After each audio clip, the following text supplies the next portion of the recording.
안녕하십니까. 4주차 2교시 경제학 원론 공부하시겠습니다. 4주차 2교시는 그 4장 뒤를 이어가지고 1교시에 공부했던 내용들. 1교시에는 주로 생산함수를 중심으로 얘기했었죠. 단기 생산함수와 장기 생산함수에 대해서 공부했습니다. 그래가지고 장기 생산함수에서는 등량선에 대해서 공부하셨죠. 이번 시간에는 그 뒤를 이어가지고 비용에 대해서 공부하시겠습니다. 그 생산의 뒷면에 있는 것이 바로 비용이라고 그랬죠. 동전의 앞뒷면 관계에 있다고 했는데 그 첫 번째 주제가 지난 시간에 공부한 내용이고, 이번 시간에는 기술적인 여건이 주어지고 생산 요소 가격, 노동의 가격과 자본의 가격이 주어졌습니다. 주어져 있는 상황인데, 이런 상황에서 생산량은 어떻게 정할 것이며, 그 다음에 그 생산량을 생산하기 위한 최소 비용 간의 관계. 우리가 앞에서 그 생산함수 봤습니다만, 그 생산함수에 이런 개념들이 포함되어 있는 거죠. 만약에 XJ 생산량이 X라면 X equal function LK라고 그랬죠. 여기서 X라고 하는 생산량은 노동과 자본을 투입해 가지고 만들 수 있는 최대 생산량이라는 거 말씀을 드렸고, 또 거꾸로 얘기하면 뭐죠? X라고 하는 생산량이 주어져 있을 때 그 생산량을 생산할 수 있는 최소의 요소 투입량이라고 그랬죠. 그러니까 요소 투입량이 최소라면 당연히 뭐요? 생산비도 최소 비용이 되겠죠. 이 간의 관계를 갖다 우리가 이제 살펴보시는 겁니다. 생산량과 그 생산량을 생산하기 위한 최소 비용 간의 관계, 요걸 이제 확인해 보실 겁니다. 그리고 나서 이제 여러 가지 그 비용 함수를 갖다 볼 것입니다. 단기 비용 함수하고 모든 생산 요소가 가변적인 장기 비용 함수하고 두 가지 다양한 형태를 갖다가 확인해 보겠습니다. 먼저 그 생산비 얘기할 때 빼놓을 수 없는 것이 경작적 비용 해가지고 기회비용이라고 하는 거, 첫 시간에도 말씀드린 바가 있습니다. 그래서 우리가 경제학에서 생산비용, 경제학에서입니다. 경제학에서 합리적 선택을 할 때, 경제학적으로 판단을 할 때 비용 얘기하는 겁니다. 왜 이걸 구분하느냐 하면 회계적 비용과 차이가 있습니다. 여러분들이 공부하시는 그 회계에서 얘기하는 그 장부 작성할 때 기업의 회계 장부 있죠. 이거 작성할 때 비용하고는 차이가 있습니다. 그렇기 때문에 경제학에서의 비용, 즉 합리적 선택을 할 때 비용은 바로 기회비용 개념이라는 걸 명확하게 확인하셔야 됩니다. 그래서 생산비용은 바로 생산 요소의 기회비용이다. 자, 생산 요소가 있는데 노동과 자본이 있습니다. 근데 노동과 자본을 다른 재화를 생산할 때도 이용할 수 있잖아요. 그런데 다른 재화 생산에 이용하지 않고 현재 이 재화를 생산할 때 투입하는 거 아닙니까? 그럼 이럴 때 이 생산 요소를 다른 용도에 투입했더라면 생산할 수 있었던 생산물을 포기한 거 아니에요. 그걸 포기하고서 현재 용도에 이용하는 거죠. 이런 의미에서 생산비라고 하는 게 바로 생산 요소의 기회비용 개념으로 파악하셔야 됩니다. 자, 기회비용은 영어로 opportunity cost라고 해서 경제학에서 얘기하는 비용은 항상 기회비용으로 파악하셔야 됩니다. 우리 첫 시간에 얘기했지만 자원이 희소하다고 그랬죠. 경제학의 출발점. 자원이 희소하다. 자원이 희소하니까 인간은 항상 선택을 해야 합니다. 근데 선택을 하게 되면 그 선택을 위해서 뭔가 포기하는 것이 있잖아요. 이럴 때 선택을 위해서 포기된 것의 가치가 기회비용이다 하는 말씀을 드렸습니다. 근데 여기서 이제 기회비용을 좀 더 구체적으로 살펴보시는 겁니다. 말씀드린 것처럼 기회비용이 회계적 비용과 차이가 있다고 했는데, 그럼 어떤 점에서 차이가 있는가 하는 것입니다. 그래서 기회비용과 회계적 비용이 다른 경우, 대부분 다 다릅니다. 다른데 다른 경우가 어떠냐? 첫 번째는 생산 요소가 시장에서 거래가 되지 않는 경우입니다. 그 생산 요소가 시장에서 거래가 되지 않는다면 생산 요소의 가격을 정확히 파악할 수가 없죠. 생산 요소 가격을 파악할 수 없다면 기회비용이 얼마인지 알 수가 없는 거죠. 이렇게 해서 생산 요소가 시장에서 거래가 되지 않을 때. 그 다음에 두 번째로 생산 요소를 갖다가 구입하고 사용하는 시기가 일치하지 않는 경우입니다. 이럴 때도 기회비용하고 회계적 비용을 파악하기가 어렵습니다. 그 다음에 이제 세 번째로 시장의 실패가 발생하는 경우인데, 시장의 실패는 뭐냐? 시장이 자원의 효율적 배분에 실패할 때 시장의 실패라고 합니다. 오늘 경제학에서는 보이지 않는 손이 시장을 균형으로 이끌고, 시장을 균형으로 이끌게 되면 균형에서는 희소한 자원의 효율적 배분이 이루어진다고 하는 것이 경제학의 가장 기본 전제 중에 하나입니다. 그렇지만 이 시장이 자원의 효율적 배분에 실패하는 경우가 있어가지고 이런 경우를 시장의 실패라고 합니다. 영어로 마켓 페일리어라고 합니다. 물론 이제 시장에 실패가 발생하는 경우에는 정부가 개입해가지고 해결하려고 하죠. 그렇지만 이제 정부의 개입이 또 정부의 실패를 갖다 가져오는 경우가 많이 있습니다. 자, 그래서 시장의 실패도 우리가 이제 미시경제학 맨 뒷부분에서 가장 중요한 주제 중에 하나가 시장의 실패인데, 어쨌든 간에 그 시장의 실패가 있는 경우에는 역시 기회비용과 회계적 비용이 다릅니다.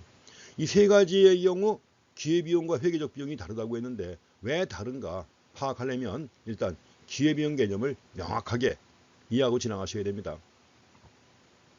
사실은 그 기회비용에 대해서 뭐 너무 쉽지요. 별거 아니죠. 어떤 선택을 위해서 포기한 것의 가치다. 근데 이제 포기한 것이 여러 개 있는 경우 있죠. 여러 개 있는 경우에는 그 중에서 가장 가치가 높은 것이 기회비용이에요. 아주 쉽게 얘기할 수 있습니다. 그렇지만 이 경제학을 오랫동안 공부한 사람들에게도 기회비용 개념이 만만치는 않습니다. 그래서 로버트 프랭크라는 학자가 있습니다. 그 로버트 프랭크라고 하는 학자가 이제 이코노믹 싱킹이라는 책을 써가지고 그 이코노믹 싱킹이라는 책이 꽤 많이 팔린 책 중에 하나인데 그 책에 그런 얘기가 나와요. 자기가 기회비용 계산하는 문제를 만들어가지고 자기 동료 교수들에게도 한번 풀어보라고 그랬고 대학원생, 학부생한테 나눠주고 풀어보라고 했습니다. 근데 자기 동료 교수들조차도 틀린 사람이 있다는 겁니다. 대학원생 중에는 더 많고 뭐 학부생은 말할 필요도 없겠죠. 그래서 그만큼 이제 기회비용이 어려운 개념이다 하는 겁니다. 그래서 로버트 프랭크가 제시하는 그 기회비용 자기 동료들에게까지도 풀어보라고 했던 그 기회비용 계산하는 문제를 갖다가 저도 과거에 중간시험 보거나 이럴 때 시험 문제 여러 번 내봤습니다. 내봤는데 대부분 다 맞아요. 우리 학교 학생들은. 근데 왜 그런 문제를 가지고 동료 교수가 틀렸나 이런 생각이 좀 듭니다. 그렇지만 이것도 약간 내용을 꽈놓으면 판단이 어려울 때가 많습니다. 판단이 어렵고 또 틀리는 사람들이 많으니까 여러 가지 뭐 자격증 시험이나 이런 데서 기회비용 문제가 그래도 꾸준히 나오는 편이에요.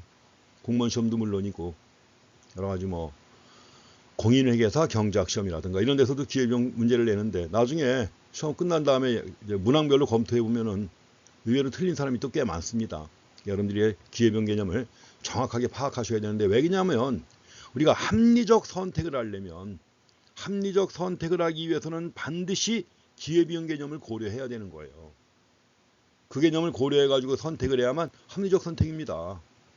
당연히 인간은 완전한 합리성을 가지고 선택을 한다면 기회비용을 정확히 파악할 수가 있어야 되는 것이죠. 그래서 자, 기회비용 개념. 우리 책에서도 그 기회비용을 정확하게 이해할 수 있도록 하기 위해서 사례를 제시해가지고 설명하고 있습니다. 그래서 사례 1, 첫 번째 사례가 나오는데 어떤 예술가가 1억 원을 이자율 10%에 빌려가지고 커피 사업을 시작한다. 이자율 10%니까 1년 이자가 얼마입니까? 1,000만 원이죠. 커피 전문점에 2명의 노동이 필요하다. 근데 종업원 월급이 300만 원이에요. 월급이 300만 원이라면 1년에 얼마죠? 1년에 3,600만 원이죠. 근데 예술가가 1년 동안에 얻는 수입은 연 5천만 원입니다. 5천만 원이다. 이럴 때 만약에 예술가가 커피 사업을 시작한다. 근데 이제 두 가지가 있습니다. 하나는 필요한 인력 2명을 모두 고용하는 경우가 있고 또 한 가지 안은 뭐냐면 한 사람만 고용하고 나머지는 예술가가 직접 하는 거예요. 근데 예술가가 자기가 직접 하려면 뭐예요? 지금까지 봤던 연 5천만 원의 수입은 포기해야 되는 거죠. 이걸 포기하고서 자기가 직접 일해야 되는 것입니다. 근데 이제 두 가지 안이 있는데 그 두 가지 안 어떤 안을 따르더라도 공장 운영 수입에는 차이가 없다는 가정입니다. 이럴 때 필요한 인력을 모두 고용하는 경우 안하고 그다음에 한 사람만 고용하고 자신이 예술활동을 포기하고 직접 일하는 경우 이럴 때 기회비용을 따져봐야 되는 것이죠. 가지고 두 가지 안 중에서 하나의 안을 선택해야 되는 것입니다. 그래서 이제 두 가지 안 중에서 하나를 선택한다면 어떻게 될 것이냐 하는 것입니다. 자, 지금 1억 원을 빌려가지고 1년에 이자가 1,000만 원입니다. 10%니까 1년 이자가 1,000만 원. 이걸 자본 비용이라고 합니다. 그 다음에 종업원 한 사람당 월급이 300만 원이에요. 그럼 연봉 3,600만 원이죠. 그럼 일안에 따라서 만약에 2명을 다 고용한다면 연봉 얼마요? 인건비가 7,200만 원이죠. 이 안의 경우에는 한 명만 고용하고 한 명은 자기가 직접 일하는 거죠. 이게 3,600만 원입니다. 근데 예술가가 자기가 직접 일하는 경우에는 뭐예요? 그동안 예술가로서 벌었던 돈 5천만 원은 포기해야 되는 거 아니에요. 이 포기한 임금이 바로 뭐냐? 이게 바로 암묵적 비용이라고 하는 것입니다. 포기한 임금 5천만 원을 암묵적 비용이라고 그래요. 암묵적이라는 말은 영어로 implicit입니다. implicit 반대가 뭐죠? explicit. 그래서 explicit은 명시적 비용이라고 하는 것이고 눈에 보이는 비용이에요. 눈에 보이는 비용이고 암묵적 비용은 눈에 보이지는 않지만 비용은 틀림없죠. 내가 예술가로서 하던 일을 그만뒀으니까 그만큼의 수입을 포기한 거 아니에요. 포기하고서 지금 커피 전문점을 갖다가 운영하면서 일하는 것입니다. 근데 내가 사장이기 때문에 나한테 월급 줘요, 안 줘요? 따로 월급 안 줍니다. 그러니까 종업원 한 사람 고용했기 때문에 고용한 한 사람에 대해서만 임금을 3,600만 원 주는 거예요. 그래서 나는 5천만 원 포기했다. 그럼 이 경우 회계적 비용이라고 하면 뭐냐? 회계적 비용에는 암묵적 비용은 안 들어갑니다. 우리가 회계적 비용이라고 할 때는 실제 나간 돈, 내 지갑에서 나간 돈, 장부에 기록하는, 회계라는 말이 결국 뭐예요? 장부에 기록한다는 거죠. 비용으로. 그러니까 장부에 기록하는 비용인데 회계적 비용. 일하는 경우에는 얼마입니까? 자본비용 1,000만 원 나갔죠. 노동비용 7,200만 원 종업원에게 주었죠. 회계적 비용이 얼마입니까? 8,200만 원이죠. 그 다음에 이하의 경우엔 실제 나간 돈이 얼마예요? 1,000만 원에다가 종업원 한 명에 대한 연봉 3,600만 원이죠. 나간 돈이 얼마예요? 4,600만 원입니다.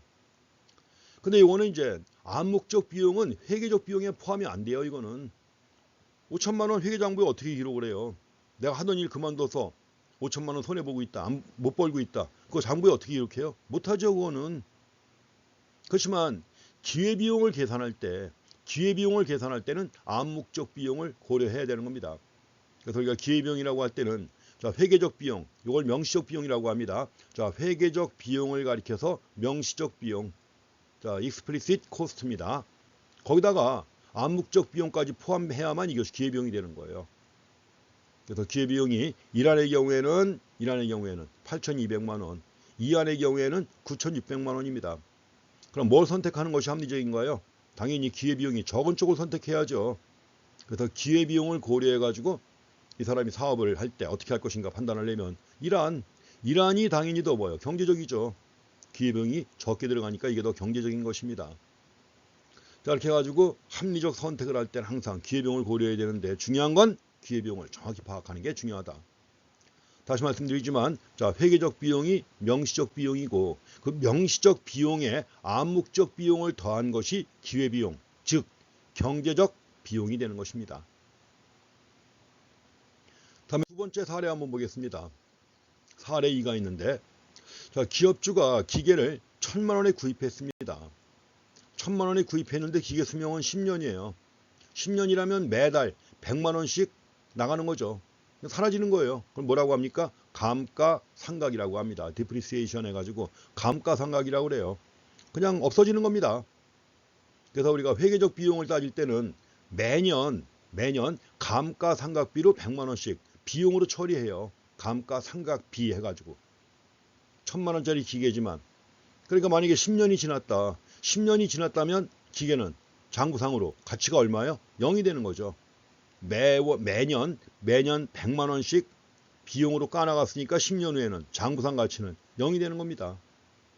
근데 이런 경우 추정된 수명이 10년이라고 해서 그럼 10년 동안 사용했는데 10년 후에는 전혀 사용 못하느냐? 그건 아니죠. 그건 아니고 여전히 기계가 멀쩡하게 돌아간다. 멀쩡하게 돌아간다면 또 전문가들이 평가를 해가지고 재평가합니다. 이 기계를 앞으로 몇 년이나 더 쓸 수 있느냐. 전문가들이 따져보니까 5년은 더 끄떡없이 쓰겠다. 그러면 재평가 결과 뭐예요? 500만 원이 그냥 생긴 거 아니에요. 장부상으로. 이럴 때 자산 재평가라고 합니다. 재평가해가지고 다시 장부에다가 500만 원을 갖다가 자산으로 기록을 해요.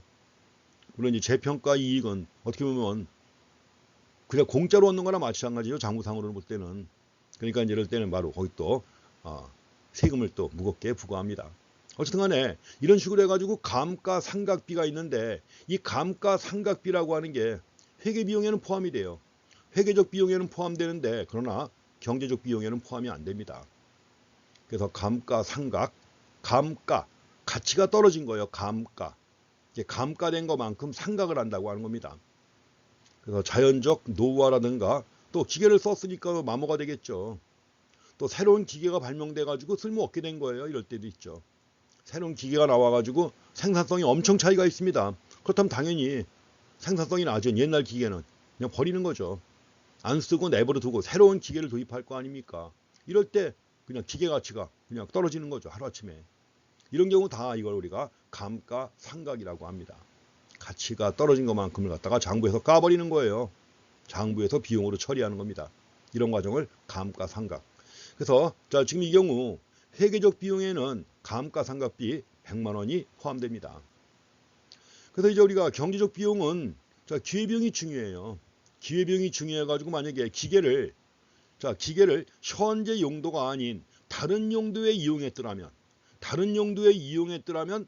얻을 수 있었던 수입이 있겠죠. 근데 현재 용도에 이용하기 때문에 포기한 거 아니에요. 그래서 경제적 비용을 따질 때는 이게 중요합니다. 그래서 회계적 비용에는 감가상각비가 포함되지만 경제적 비용, 기회비용에는 포함이 안 된다. 그렇지만 이제 경제적 비용에서는 이럴 때 기회비용까지 고려한다.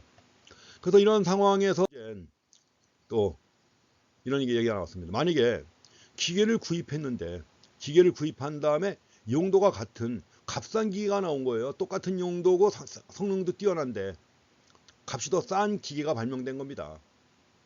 그러니까 이런 경우 이제 그런 기계를 갖다가 50만 원에 임대할 수 있다.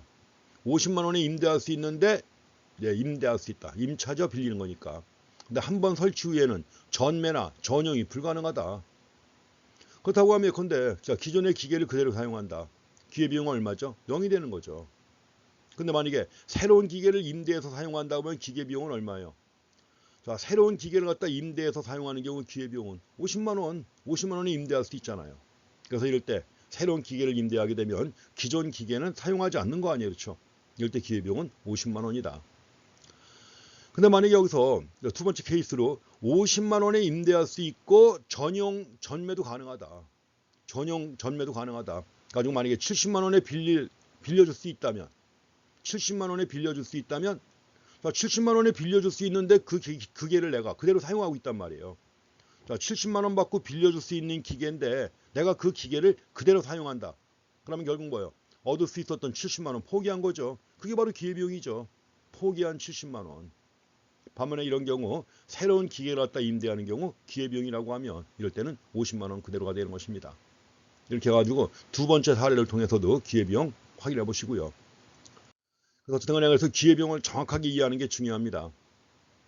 근데 실제로 많은 의사결정을 보게 되면 기회비용을 고려하지 않고 그냥 즉흥적으로 대충 그까이 거 대충 의사결정하는 경우가 많아요. 그래서 우리가 경제학에서 커맨딩 IH에서도 케인즈가 나왔습니다만 자, 케인즈의 경우에도 그런 얘기가 나와요. 기업들이 투자 결정을 할 때 기업가가 투자 결정을 할 때는 원래 원리에 따르면 그래요. 원리에 따르면 내부 수익률하고 자, 투자의 비용은 이자율 아니에요. 그래서 내부 수익률과 이자율을 고려해 가지고 투자 결정을 한다 이렇게 나옵니다. 이게 투자의 원리예요. 근데도 불구하고 케인스는 또 뭐라고 하느냐. 근데 실제 대부분의 기업가들이 투자하는 거 보게 되면 내부 수익률하고 이자율을 면밀히 검토해 가지고 비교해서 투자하는 게 아니라는 겁니다. 그래서 대부분의 기업가들은 뭐예요? 돈 냄새가 나면 투자한다는 거예요. 돈 냄새가 나면 이게 바로 뭐예요? 애니멀 스피릿, 동물적 본능이라는 거죠. 그러니까 동물적 본능에 의해서 돈 냄새가 나면 투자한다. 내부 수익률, 이자율 고려하지 않고 이런 투자가 과연 합리적인 투자냐 하는 거죠. 물론 당연히 아니죠. 합리적인 투자는 아니죠. 적어도 합리적인 선택이 이루어지려면 기회비용을 면밀히 고려해야 되는 것이 원리입니다. 근데 이제 기회비용을 고려하지 않고 의사결정을 한다. 이럴 때 흔히 이걸 기회비용의 오류라고 합니다. 근데 기회비용 말고 또 한 가지 생각해야 될 비용이 있습니다. 매몰 비용이라고 하는 게 또 있습니다. 매몰 비용. 매몰됐다. 영어로 sunk cost라고 합니다. sunk. S-U-N-K 해가지고 sunk cost라고 그래요. 여러분들 지금 공부하실 때 책을 같이 놓고 공부하시는 거 맞죠? 앞에다가 교재 펴놓고 같이 봐가면서 공부하시는 거 맞은 그렇게 생각하겠습니다. 그래서 책에 보게 되면 이제 영어가 나오는데 그 영어로다가 가로 안에 그 용어 의미가 나왔을 때는 꼭 확인하고 지나가셔야 돼요. 기억하고. 왜냐하면 나중에 좀 더 어드밴스된 공부를 할 때는 원서를 보는 경우가 있잖아요. 근데 원서, 영어 어려워요? 안 어렵죠. 쉽죠. 가장 쉬운 영어예요. 근데 문제는 뭐가 어려우냐? 용어가 어렵죠. 여러 가지 용어들. 그러니까 평소에 공부하실 때 그래서 사실은 이제 요새도 교과서에다가 이렇게 용어가 나오면 가로해 놓고 영어를 써주는 이유가 특별히 더 있습니다. 왜냐하면 지금 매몰, 한자어죠. 여러분들은 한자어 잘 모르시잖아요. 안 배웠으니까. 그렇기 때문에 이제 오히려 영어가 더 친근하니까 영어로 같이 써주면 이해가 더 쉬울 거라는 판단입니다. 그래서 이렇게 해서 가로해 놓고 그 영어를 써주고, 저도 책을 쓸 때는 그래서 가로해 놓고 영어 표시를 꼭 해줍니다.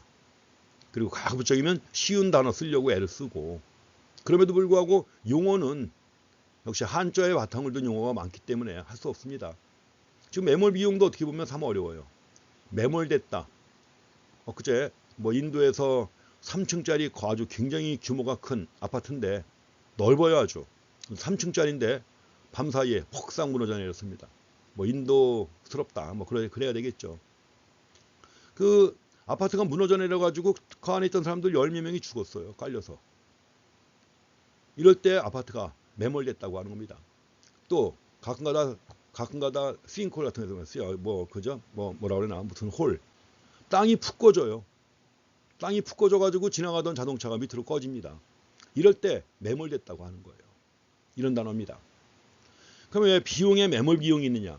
매몰된 거예요. 글자 그대로. 건질 수 있어요? 없어요? 없습니다. 돈은 이미 나갔어요. 돈은 이미 나갔지만 건질 수 없어요. 회수할 수 없다는 얘기입니다. 그래서 이런 비용을 매몰 비용이라고 합니다. 그런데 내가 기계를 사왔단 말이에요. 기계를 사다가 사용을 했는데 다른 사람한테 팔 수가 없어요. 만약에 새로운 기계를 도입하게 되면 그 기계는 그냥 버려야 되는 겁니다. 못 쓰고. 재판매할 수 없어요. 또 그 기계를 다른 용도로도 사용할 수 없습니다. 그럼 그 기계를 사올 때 돈이 들어갔는데 그 들어간 돈 건질 수 있어요? 없어요? 없죠. 그래서 회수가 불가능한 돈은 이미 나갔지만 건질 수 없는 이러한 비용이에요. 이미 과거에 돈이 나간 것이기 때문에 역사적 비용이라고 하는 것입니다. 이렇게 해가지고 매몰 비용을 따진다고 그랬습니다. 그래서 앞에서 봤던 사례 2의 경우 봤는데, 사례 2의 경우 기회비용은 100만 원이 아닙니다. 왜냐하면 건질 수 없어요. 새로운 기계가 나왔다. 그럼 예전 기계를 갖다가 만약에 전용할 수 없다면 그냥 버리는 거죠. 그거는. 그게 매몰 비용이 되는 겁니다. 그게. 그래서 이때 건질 수 없기 때문에 기회비용 100만 원이 아니라 0원이라고 그랬잖아요. 기회비용이. 그래서 매몰 비용의 경우 사례가 그런 겁니다. 과거에 지나간 일, 이미 엎질러진 물이에요. 나간 돈 건질 수 없습니다. 그래서 이런 것들이 현재의 결정에 영향을 미칠 수 없다는 것이고, 근데 중요한 것은 뭐냐면 지나간 일이 현재 결정에 영향을 미칠 수 없지만 사람들은 그 지나간 일에 너무 집착하는 경우가 많아요. 돈이 이미 나갔는데 안 할 수 없잖아요. 그래서 매몰 비용은 의사결정을 할 때 고려하면 돼야 안 돼요? 안 되는 겁니다. 엎질러진 물이에요. 주워 담을 수 없어요. 그렇기 때문에 합리적 의사결정을 할 때 매몰 비용이 발목을 잡으면 안 되는 겁니다. 근데 실제로 많은 경우 매몰 비용에 집착해가지고 의사결정을 잘못하는 경우가 많이 있죠. 이런 걸 매몰 비용의 오류라고 합니다. 지금 제가 기회비용의 오류, 매몰 비용의 오류 얘기했는데 이 정도 내용은 중학교 때 배우는 겁니다. 중학교 때. 제가 전에 그 중학생을 위한 경제 교과서를 집필할 때 한번 좀 참여한 적이 있었는데 그 교과서에 그런 얘기가 나와요. 중학생을 위한 경제 교과서인데. 근데 제가 추천한 책 중에 한국은행에서 만든 알기 쉬운 경제 이야기라는 책이 있습니다. 그 알기 쉬운 경제 이야기는 대학생 일반인용도 있고 고등학생용이 있고 중학생용이 있고 초등학생용이 있어요.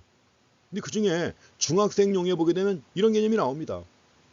왜냐하면 중학생이라고 하더라도 의사결정을 합리적으로 해야 될 거 아니에요. 그럼 당연히 매몰 비용은 절대 고려하면 안 되고 기회비용을 파악해가지고 의사결정을 해야 되는 건 틀림없잖아요.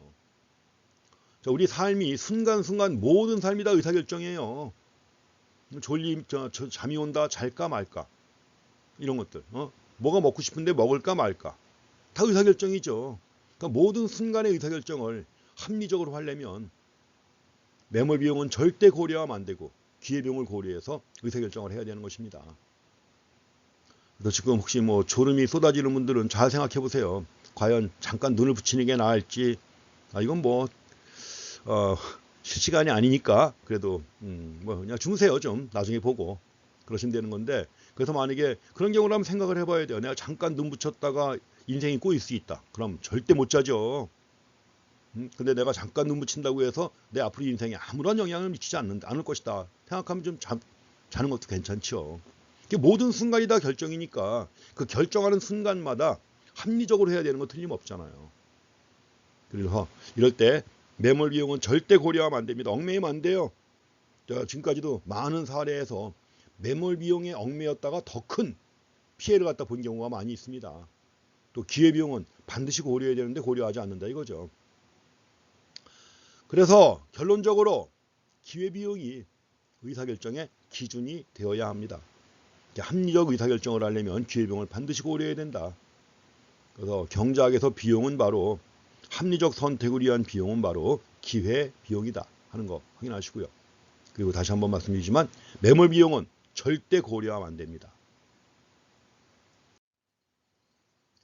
매몰 비용에 얽매여 가지고 의사결정 잘못한 대표적인 사례 중에 하나가 이것도 콩코드 여객기, 여러분들 콩코드라고 들어보셨나요? 모르죠. 이런 건 사례를 좀 바꿔야 되는 겁니다. 김영식 교수도 이제 좀 나이를 먹었는지 아주 옛날 늙은이 같은 소리만 하고 있는데, 최근에 좋은 사례 많이 있잖아요. 그렇죠. 바꿔야 되는 거죠. 맨큐의 경제학이 있는데 한 3년 정도 주기로 3, 4년 정도 주기로 해가지고 책을 개정판을 냅니다. 개정판이 나와봤자 기본적인 내용들은 경제학의 원리는 똑같지요. 똑같은데 개정판에서 달라진 게 뭐냐, 이런 사례를 바꿔놨습니다. 여러분들 같은 경우에 지금 요새 뭐 MZ 세대라고 하죠. MZ 세대 해가지고 밀레니얼 세대에다가 G 세대라고 합니다. 특히 뭐 최근에 그 G 세대가 90년대 이후 96년 이후부터 2010년 사이에 출생한 사람이라고 하는데, 여러분들은 그 지금 G 세대에 해당하는 거죠, 그렇죠? 혹시 나도 이제 연세가 많이 드신 학생이 있으면 밀레니엄 세대에 들겠지만, 그럼 거기에 맞게 그 사고방식에도 맞고 그 사람들이 쉽게 생각할 수 있는 거기에 맞는 사례를 제시해야 되는 거예요. 그래가지고 미국에서 나오는 교과서에서는 물론 맨큐가 경제학 교과서 쓰지만 맨큐 혼자 만드는 게 아닙니다. 주변에 여러 출판사 편집팀이고 뭐고 다 참여해가지고 의견을 제시하는 거예요. 이거 구닥다리 사례니까 요새 애들 모를 거야. 바꿔. 이런 식이죠. 저자가 바꿔야 돼요. 그럼 저자도 편집진하고 같이 의논하는 거죠. 어떤 사례가 좋을까. 그래서 딱 좋은 사례가 있으면 집어넣고 하는 겁니다. 그러니까 그 책이 전 세계에서 제일 많이 팔리는 것이죠. 예전에 그 1947년, 참 오래됐습니다. 부모님 세대보다 훨씬 더 이전이죠. 47년이면 최초의 초음속 전투기예요. 초음속 전투기가 처음 개발됐습니다. 그러다 이제 많은 나라들이 이걸 여객기에다가 적용을 하는 거예요. 초음속 전투기라면은 뭐예요? 대기권 안 갑니다. 대기권을 벗어나가지고 성층권으로 가가지고 그냥 비처럼 빨리 날아가가지고 내리는 거예요. 파리에서 뉴욕까지 2시간 걸리게. 파리에서 뉴욕을 2시간에 왔다 갈 수 있게 만든 겁니다. 이게 콩코드 여객기예요. 근데 문제는 뭐냐? 이 콩코드 여객기라고 하는 게 막대한 연료예요. 엄청나게 기름 많이 들어가요. 승객 수는 제한되어 있습니다. 100명을 넘지 못해요. 또 소음은 말도 못하고요. 이런 문제점. 가지고 개발돼가지고 처음에 운영이 됐지만 운행할수록 손해고 적자가 늘어나는 거예요. 미국이 포기했습니다. 처음부터. 근데 프랑스와 독일은 운행을 시작한 거예요. 결국 뭐냐? 쫄딱 망했죠. 쫄딱 망해가지고 비행기 개발에 들어간 비용은 물론이고 이걸 운행을 위해서 나간 돈 다 날린 거 아니에요. 그대로 건질 수 없게. 그 이유가 뭐냐? 중간에 포기하지 못한 이유가 저 콩코드 여객기를 개발하는데 돈이 얼마나 들어갔는데 그걸 포기하느냐 이거죠. 그래도 그때 포기했으면 그 돈만 날린 것이지 그 이후에 추가적인 비용은 안 날렸죠. 근데 거기 얽매이는 바람에 뭐예요? 나중에 엄청난 손실을 안고 그만둔 겁니다. 그래서 어쨌든 간에 그 매몰 비용의 대표적인 사례로 옛날 교과서에 많이 들던 게 콩코드 여객기입니다. 사례는 아주 좋죠. 그렇지만 요새 젊은 학생들이 쉽게 알아들 수 있는 그런 사례래야 딱 알맞다는 생각이 듭니다. 자, 생활과 경제학에 나와 있는 그 내용 한번 읽어보시면 또 이해가 가실 겁니다. 그 사례를 정확하게 한번 읽어보세요. 자세히.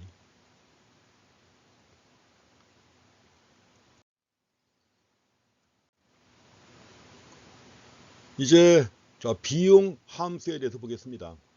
우리가 앞에서 4장 앞부분에서 봤던 게 뭐라고 그랬죠? 생산 함수였죠. 생산 함수 해가지고 x의 생산량 x는 펑션 뭐의 함수다? 노동량과 자본량의 함수라고 했습니다. 여기서 이제 비용 함수입니다. 자, 비용 함수의 경우에 독립변수는 뭐냐? 비용 함수의 경우 독립변수는 기업의 생산량이에요. 생산량이 변화할 때 따른 생산비를 나타내는 함수입니다. 그래서 우리가 비용 함수를 표시할 때는 C equal 펑션 가로하고 생산량 Q를 집어넣어요.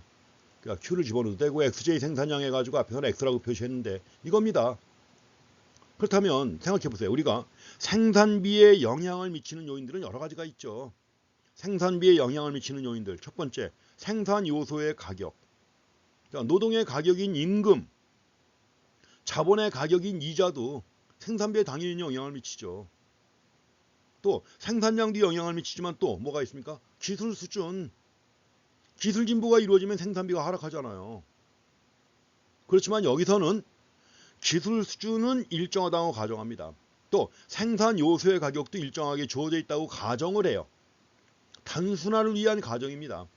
기술 수준과 생산 요소의 가격이 주어져 있다고 가정하면 생산비는 뭐의 함수다? 생산량의 함수입니다. 생산량의 함수예요. 생산량이 변화할 때 생산비가 어떻게 변화할 것인가, 여기에 관심을 갖는 겁니다.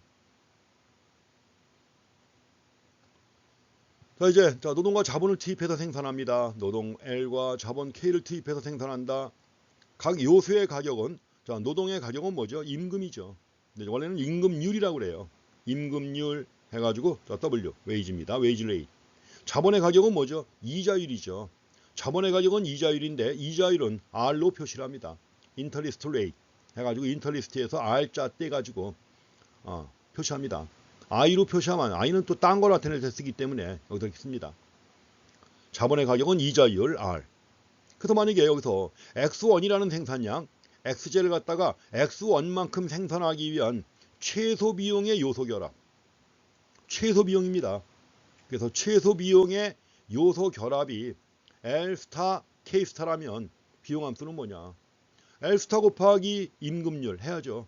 또 마찬가지로 자본량 K 스타에다가 이자율 곱해야죠.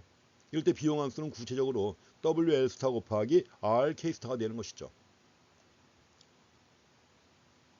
이런 경우에도 이제 생산 요소 투입이 가변적인지, 단기에는 고정된 게 있잖아요. 자본. 장기에는 다 가변적이죠. 그러니까 요소 투입이 가변적인지 고정되어 있는지 여부에 따라 최소 비용 요소 결합에도 당연히 차이가 있죠. 이렇습니다. 그래서 이제 우리가 단기와 장기를 구분해야 되는 겁니다. 비용 함수에서도, 생산 함수에서도 단기와 장기를 구분했던 것처럼 비용 함수에서도 이걸 구분해야 합니다. 단기라고 하는 기간, 이제 충분히 아시죠? 자본의 투입량은 고정되어 있다. 자본, 기계라든가 설비 이런 것들은 짧은 기간에는 투입량을 변화시킬 수가 없습니다. 그래서 단기에 자본 투입량은 일정하게 고정되어 있다. 자본이 바로 고정 투입 요소입니다. 그래서 이런 경우 이제 이런 상황이라면 어떤 특정한 산출량, 주어진 산출량이죠. 특정한 산출량을 달성할 수 있는 노동 투입량이 유일하게 결정됩니다. 유일하게 결정된다. 특정 산출량을 달성할 수 있는 노동 투입량은 정해져 있는 거예요. 이제 하나가 나옵니다. 반면에 장기는 어떠냐? 장기는 모든 생산 요소가 가변적이에요. 자본도 가변적이죠. 자본량도 변화시킬 수 있다면 이럴 때 이제 등비용선 개념을 활용해가지고 파악을 합니다. 등비용선. 앞에 등자 들어가는 거 등고선이라고 그랬죠. 등고선에서 따온 개념이라고 그랬죠. 그래서 우리가 효용함수에서는 무차별 곡선이라고 했지만 무차별 곡선을 다른 말로 뭐라고 그래요? 등효용선이라고 한다고 그랬죠. 등효용선. 그리고 나서 이제 지난 시간에 등량선 봤죠. 등량곡선, 등생산량 곡선, 등량곡선 또는 등량선 봤습니다. 그래서 우리가 소비자이고 효용극대화 원리를 갖다 분석할 때는 무차별 곡선하고 가격선 또는 예산선이죠. 무차별 곡선하고 예산선입니다. 가격선이라고 나왔는데 이 가격선이 바로 예산선이에요. 무차별 곡선하고 예산선이 접하는 점에서 XY 두 재화를 배합해가지고 소비하게 되면 또 주어진 조건 하에서 소비자가 효용을 극대화하는 겁니다. 마찬가지로 지금 생산 이론에서도 똑같은 접근 방법을 이용해요. 가지고 자, 무차별 곡선과 가격선 또는 예산선을 가지고 소비자 선택점을 찾았다면 합리적 생산을 위해서는 뭐냐? 이 무차별 곡선에 대응되는 개념이 뭐다? 등량선이라고 그랬죠. 등량선. 그러면 여기서 이 가격선에 대응되는 예산선에 대응되는 개념이 뭐냐? 등비용선입니다. 대비가 되는 거예요. 그래서 말씀드린 것처럼 여기서 무차별 곡선하고 예산선, 요 예산선입니다. 가격선이라는 말은 요새 잘 안 써요. 옛날에 많이 썼는데 프라이스 라인. 요새는 대부분 다 예산선이라고 나옵니다. 버짓 라인 그렇게 나와요. 무차별 곡선하고 예산선을 이용해 가지고 소비자 선택점을 찾았죠. 그럼 거기에 대비해 가지고 지금 우리가 보는 생산함수와 비용함수 통해서 합리적 생산의 원리를 파악할 때는 이제 뭐예요? 달라집니다. 달라지고 그래서 무차별 곡선에 대응되는 게 등량선이에요. 그리고 예산선에 대응되는 개념이 등비용선입니다. 아이소 코스트 라인 등비용선이라고 하는 겁니다. 그래서 이제 등량선에 대해서는 우리가 지난 시간에 봤습니다. 이번 시간에 이제 등비용선에 대해서 보겠습니다. 이 등비용선. 개념은 똑같아요. 아이소 코스트입니다. 아이소 코스트. 그래서 등비용선이라고 할 때는 일정한 비용으로 자, 이제 비용은 주어지는 거예요. 비용은 주어지는데 그 일정한 비용으로 구입할 수 있는 노동과 자본의 배합을 나타내는 이런 선입니다. 구입할 수 있는 노동과 자본의 배합을 나타내는 직선이 등비용선이에요. 그래서 등비용선을 어떤 식으로 표시한다고 하면 자본도 구입하죠. 자본도 구입할 때 자본의 가격 R. RK는 결국 뭐예요? 자본 비용이에요. 자본 비용. 그 다음에 노동 구입량 곱하기 노동의 가격 W 곱합니다. 그럼 WL은 뭐예요? 노동 비용이죠. 그럼 주어진 총 비용이 있다면 그걸 가지고 일부는 자본을 구입하고 일부는 노동을 구입하잖아요. 이럴 때 이제 RK는 자본 비용, WL은 노동 비용입니다. 두 개 더한 게 바로 총 비용이죠. 이게 바로 등비용선의 식입니다. 근데 이 등비용선도 등량선과 똑같은 공간에 표시를 해야 돼요. 그렇죠? 등량선, 지난 시간에 봤던 등량선, 가로축이 뭐였죠? 가로축은 L, 노동량. 세로축은 뭐였죠? K, 자본량이었습니다. 그래서 지금 이 등비용선도 K를 중심으로 정리해 주는 거예요. 자, K를 중심으로 정리한다면 어떻게 될까요? K는 C 나누기 R. K는 K 이퀄 C 나누기 R 마이너스 R분의 W 곱하기 L. 그렇게 나옵니다. 가지고 이 등비용선 가지고 또 이제 생산자의 제약 조건이죠. 이게 생산자의 제약 조건에 대해서 살펴보겠습니다. 자, 지금 우리가 본 등비용선에서 말씀드렸죠. 가로축이 L이고 세로축이 K라고 했을 때 등비용선 여기다 지금 쓸 수 없어서 그런데 다시 한번 말씀을 드리겠습니다.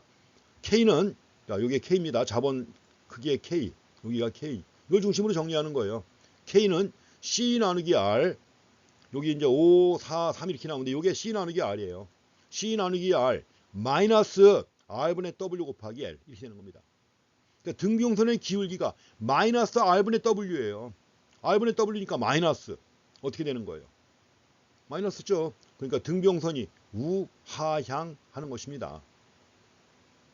그래서 만약에 R이 1000만 원이고 임금률이 500만 원이다.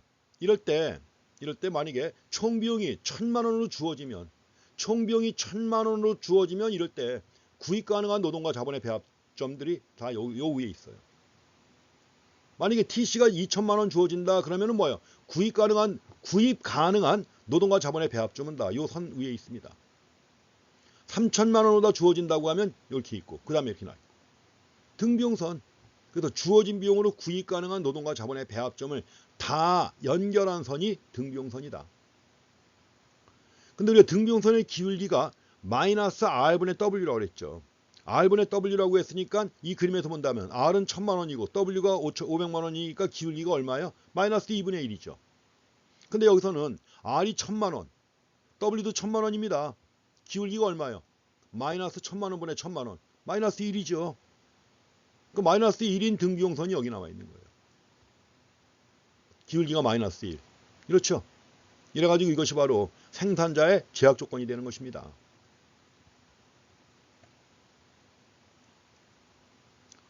그래서 등비용선의 기울기의 절대값 R분의 W입니다. R분의 W고 여기서는 R 2분의 1이고요. 그 다음에 여기서는 1이다 하는 거죠. R분의 W는 1이다. 이렇게 갖고 두 가지 한번 비교해서 보시면 되겠습니다. 그래서 만약에 1000만 원이라는 비용이 주어졌죠.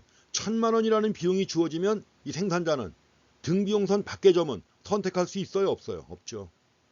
등비용선 상에서 선택을 해야 되는 것입니다. 그래가지고 이제 만약에 생산량이 주어지고 등비용선이 주어졌다. 그럼 이럴 때 생산자가 선택하는 점은 뭐냐? 등량선과 등비용선이 접하는 점에서 선택을 하는 거예요. 앞에서는 무차별 곡선하고 예산선이 접하는 점에서 선택을 했죠. 여기서는 등량선과 등비용선이 접하는 점에서 선택을 하는 것입니다. 그래서 B점인데 이 B점이 바로 생산량이 X1만큼 정해졌을 때 X1을 생산하기 위한 최소 비용점이에요. 이게 X1을 생산할 수 있는 최소 비용점이기도 하고 또 비용이 주어진 경우라면 생산량이 뭐예요? 최대 생산량입니다. X1이라고 하는 생산량이 바로 뭐예요? 최대 생산량 그런 거예요. 그래서 만약에 비용이 주어진 경우라면 생산량 X1이 최대 생산량이 되는 것이고 생산량 X1이 주어졌다면 X1을 생산할 수 있는 최소 비용점이다 이거예요. 그래서 이 B라고 하는 점 접하는 점이에요. 이게 생산자 선택점인데 생산자 선택점은 두 가지 의미가 있습니다. 뭐예요? 최소 비용점. 최소 비용점이고 또 최대 생산량점이다 이겁니다. 그래서 비용을 최소화할 수 있는 최적점인 동시에 최대의 생산량이니까 경제적 효율성이 가장 높은 점이다. 경제적 효율성이 가장 높은 점. 비용을 최소화하는 거예요. 생산량이 X1만큼 주어져 있을 때 비용을 최소화할 수 있는 노동과 자본의 배합점이니까 경제적 효율성이 가장 높은 점이라고 할 수 있습니다. 그래서 여기서 이제 B점에서 노동은 요만큼 또 자본은 보통 요만큼 배합해가지고 생산하게 되면 X1을 최소 비용으로 생산할 수 있다. 또 일정한 비용으로 생산량을 극대화할 수 있다. 이런 점이 바로 생산자 선택점입니다. 생산자 선택점은 하나만 있는 게 아니겠죠. 당연히. 이럴 때 총 비용이 얼마로 주어지느냐에 따라서 무수히 많은 생산자 선택점이 있습니다. 지금 등량선도 무수히 많잖아요. 하나만 있는 게 아니죠. 그렇죠? 왜냐하면 이 제목에 뭐라고 나와 있죠? 확장 경로라고 나와 있어요. 확장 경로라고 나와 있는데 이게 우리가 효용 극대화와 관련해 가지고 소비자 선택점을 찾을 때 소득 소비 곡선과 대비되는 그러한 선입니다. 소득 소비 곡선과 대응되는. 소득 소비 곡선은 소득이 증가한다. 소득이 증가하면 예산선이 평행하게 밖으로 확장되죠. 이럴 때 밖으로 확장될 때 각각의 무차별 곡선과 접하는 점들을 다 연결한 선이 뭐예요? 소득 소비 곡선이었죠. 그걸 도출할 때 예산선은 평행하게 이동했습니다. 여기서 마찬가지로 비용이 더 많이 주어지게 되면 등비용선은 평행 이동할 것이고 이럴 때 생산자 선택점을 다 연결한 선이 확장 경로니까 소득 소비 곡선과 대비가 되는 그런 개념으로 확장 경로 개념을 이해하시면 되겠습니다. 점 B의 조건입니다. 점 B의 조건은 등량선의 기울기와 등비용선의 기울기가 접하잖아요. 기울기가 똑같죠? 그럼 등량선의 기울기는 뭡니까? 한계 기술 대체율. 한계 기술 대체율. 해가지고 어떻게 쓴다고 그랬죠? MRTS 서브 XY. LK죠. MRTS 서브 LK. 근데 그 크기가 뭐하고 똑같아요? 이거하고 똑같죠. MPK분의 MPL과 똑같죠. 그 다음에 등비용선의 기울기는 뭐였죠? 마이너스 R분의 W였죠. 근데 크기만 따집니다. R분의 W입니다. 이게 바로 생산자 선택점의 조건이에요. 그래서 한계 기술 대체율과 등비용선의 기울기 R분의 W가 같다는 거. 이게 바로 생산자 선택점의 조건입니다. 가지고 이 조건에 맞게 노동과 자본을 배합하게 되면 주어진 비용으로 생산량을 극대화할 수 있다. 또 일정한 생산량을 최소 비용으로 생산할 수 있다. 이 조건을 변형시켜가지고 또 여러 가지로 만듭니다. 그런데 여기서 지금 이렇게 됐으니까는 이거 바꿔놓을 수 있잖아요. 바꿔놓죠. W하고 MPK 바꿔놔도 되죠. 바꿔놓게 되면 어떻게 될까요? MPL 나누기 W 이퀄 MPK 나누기 R이 되겠죠. 가지고 이렇게 해서 만들어 놓으면 이걸 한계, 생산, 균등의 법칙이라고 불러요. 또 한계, 생산, 균등의 법칙. 앞에서 우리가 한계 효용 얘기할 때도 한계 효용은 체감한다. 근데 여러 재화를 갖다가 섞어서 소비할 때 어떻게 할 것이냐. 한계 효용, 균등의 법칙에 따라 소비량 정하면 된다고 그랬죠. 마찬가지입니다. 여기서는 한계, 생산, 균등의 법칙에 따라 노동과 자본을 배합해가지고 생산하게 되면 합리적 생산이 이루어지는 거예요. 등비용선의 기울기의 절대값 요소가격 비율하고 똑같다. 가지고 이것이 바로 이제 등량선의 기울기하고 똑같다. 등량선의 기울기, 등비용선의 기울기 다 똑같은 것입니다. 그래서 이렇게 해서 4.4식에 나와 있는 조건, 그리고 이 조건을 갖다 좀 전에 제가 변형시킨 것처럼 해가지고 본 내용 꼭 정리하고 지나가시기 바랍니다. 자, 이제 여기서 만약에 노동의 가격, 즉 임금이 상승했다 생각해 보세요. 임금이 상승하면 기울기가 R분의 W였는데 W가 상승했다. 어떻게 돼요? 등비용선의 기울기가 커지겠죠. 등비용선의 기울기가 커질 것이고, 등비용선의 기울기가 커지게 되면 균형점은 어떻게 돼요? 처음에 있던 등비용선이고 기울기가 커져가지고 나온 등비용선이 이게 커지니까 뭐예요? B점에서 C점을 이동하겠죠. 당연히 우리가 상식적으로 알고 있는 거예요. 자, 노동의 가격이 상승하면 당연히 노동은 어떻게 할까요? 노동은 적게 투입해야죠. 대신 자본을 많이 투입해야죠. 이걸 통해서 확인할 수 있는 거예요. 임금이 상승하면 노동은 적게 투입하고 대신 자본을 많이 투입해야 되는 겁니다. 균형점이 B점에서 C로 이동한 거죠. 자본의 가격은 상대적인 하락을 보인 거죠. 자본의 가격은 상대적인 하락을 보인 것이고, 그래서 자, B보다 자본 집약적이죠. 여기서 자본을 많이 투입하는 거 아니에요. C점에서는. B점보다 C점에서 자본을 많이 투입하는 거니까 C에서의 배합점이 바로 뭐예요? 자본 집약적이라고 그래요. 자본 집약적. 그래서 캐피털 인센티브라고 인벤티브라고 합니다. 자본 집약적. 인텐시브 발음이 꼬이네. 그래서 캐피털 인텐시브 해가지고 자본 집약적이라고 그래요. 그래서 B보다 자본 집약적인 C점에서 최소 비용이 이루어진다는 겁니다. 근데 엄밀하게는 이거 잘못된 겁니다. 그림이. 만약에 자본의 가격은 변화가 없는데 노동의 가격만 상승했죠. 그럼 예산선이 어떻게 움직이느냐. 예산선이 아니라 등비용선이 어떻게 움직이느냐 하면, 자, 원래 있던 등비용선은 이겁니다. 이건데 지금 이 점은 변화가 있어요, 없어요? 변화가 없죠. 이 점이 뭐예요?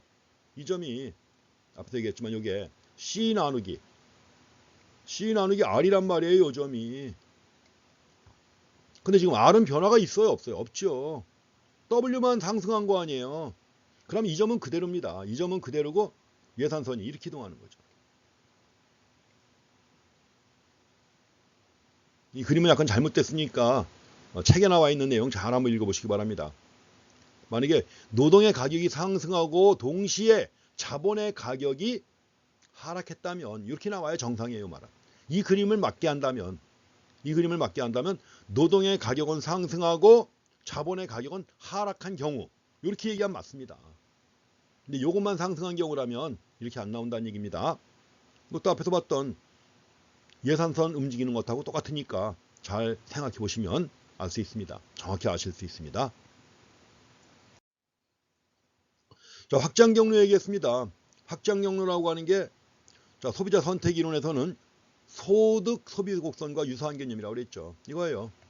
자, 생산량 X1이 주어졌다. 그럼 X1 생산하기 위한 최소 비용선이 이거예요. 등비용선. X2가 주어지면 최소 비용을 나타내는 선은 이거고. 이럴 때마다 생산자 선택점이 달라지잖아요. X1일 때 합리적 생산점은 A점, X2일 때 최소 비용점 B점, X3일 때 최대 생산점 C점. 합리적 생산점, 최소 비용점, 최대 생산점 다 같은 말입니다. 그래갖고 ABC예요. 이걸 다 연결한 선이에요. 연결한 선을 갖다가 익스펜션 패스라고 해서 익스펜션 패스 해가지고 확장 경로라고 합니다. 자, 이렇게 해서 요소 가격은 변화가 없어요. 요소 가격 R과 W는 변화가 없습니다. R과 W가 변화가 없으니까 기울기가 변화가 없는 거죠. 기울기가 변화가 없죠.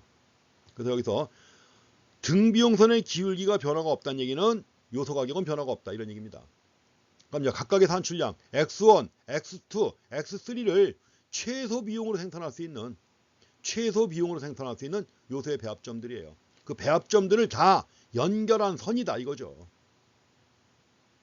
확장 경로. 그러니까 일반적인 경우라면 확장 경로는 쭉 뻗어나갑니다. 이렇게 해서. 확장 경로가 굉장히 중요한데, 왜냐하면 자, 지금 우리가 보고 있는 상황이 단기입니까? 장기입니까? 장기죠. 자본도 변화하잖아요. 자본도 변화하고 있는 이런 상황이니까 장기죠. 이 확장 경로로부터 이제 뒤에서 우리가 확장 경로로부터 장기 총 비용 함수를 도출할 거예요. L 롱런 토탈 코스트. 장기 총 비용. 이걸 도입할 겁니다. 확장 경로에 도입하는 거예요. 확장 경로로부터 장기 총 비용. 근데 이렇게 생각하면 되겠죠. 지금 X3를 생산할 때 지금 여기 표시가 안 되어 있는데 여기에 C1이라고 합시다. 이건 C1. 두 번째 등비용선은 C2. 자, 세 번째 등비용선을 갖다가 C3라고 이렇게 합시다. 그렇다고 하면 지금 A라고 하는 생산자 선택점을 다르게 해석하면 뭐냐?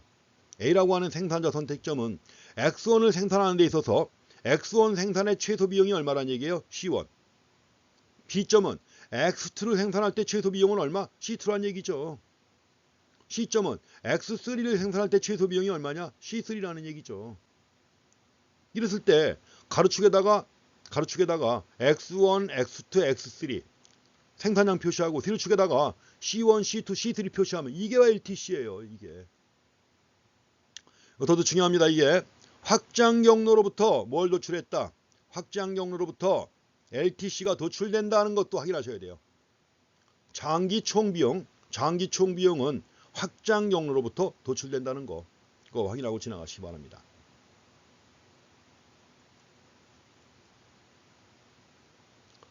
근데 이제 확장 경로의 형태인데 정상 투입 요소하고, 그래서 이제 정상적인 투입 요소하고 열등한 투입 요소에 따라 또 형태가 약간 달라지는 게 있습니다. 그래서 확장 경로의 형태 가지고도 여러 가지 또 논의가 가능한데 원론 수준에서는 별로 안 나옵니다. 그렇지만 정상 투입 요소하고 열등한 투입 요소에 따라 확장 경로의 형태가 달라진다는 것은 한번 짚고 넘어가시기 바랍니다. 그래서 최적 생산점들, 합리적 생산점들을 다 연결한 선이 확장 경로다. 지금 이런 상황이라면 생산량 늘려가는데 노동량도 증가하고 자본량도 증가하잖아요. 그렇죠? 노동량도 증가하고 자본량 증가한다. 그럼 둘 다 정상적인 투입 요소죠. 노동량도 증가시키고 자본량도 증가시켜가지고 생산량이 증가한다면 노동과 자본 둘 다 정상 투입 요소입니다. 그래서 정상 투입 요소라고 할 때는 산출량을 증가시킬 때 투입량이 감소하지 않는 이런 생산 요소, 정상 투입 요소예요. 자, 이렇게 해가지고 생산량이 증가할 때 최적 생산량이 A에서 C로 이동했다? 그럼 당연히 노동량도 증가시키고 자본량도 증가시킨 거니까 지금 이 그림에서라면 노동과 자본 모두 정상 투입 요소입니다. 물론 이럴 때 요소 집약도라고 하는데 요소 집약도는 달라지죠. 생산 요소 집약도. L분의 K라고 합니다. 노동 한 단위당 자본을 얼마나 쓰느냐 이거죠. 그래서 갖다 우리는 요소 집약도라고 그래요. 요소 집약도는 감소한다. 근데 중요한 건 각각의 절대적 투입량은 증가합니다. 노동량 증가했고 자본량 증가했잖아요. 절대적 투입량은 증가하는데 이럴 때 두 가지의 비율을 따져보는 거예요. 두 가지의 비율 따져가지고 요소 집약도는 감소한다는 거죠. 요소 집약도는 감소한다. 노동 투입량을 증가시킨 거하고 자본 투입량이 증가한 거하고 비교하는 거예요. 비교해가지고 보는 건데 여기에 맞게 그림을 갖다 그려야 되는데 지금 그림이 약간 부정확합니다만. 그러니까 요소 집약도하고 절대적 투입량하고 이걸 구분하셔야 된단 말이죠. 이렇게 해가지고 이 내용 확인하시기 바랍니다.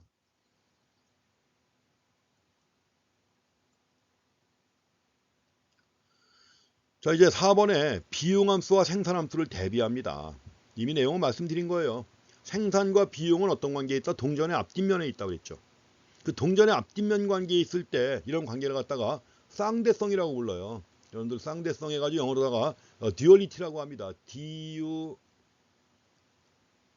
안 써지는데 DUALITY 듀얼리티라고 그래요. 듀얼리티라고 해가지고 수학에서는 이걸 쌍대성이라고 그래요. 그게 완전 경쟁적 요소 시장. 그 생산 요소 시장이 완전 경쟁 시장이라면 비용함수는 생산함수의 특징을 그대로 반영한 거예요. 자, 생산, 비용, 동전의 앞뒷면이란 말이에요.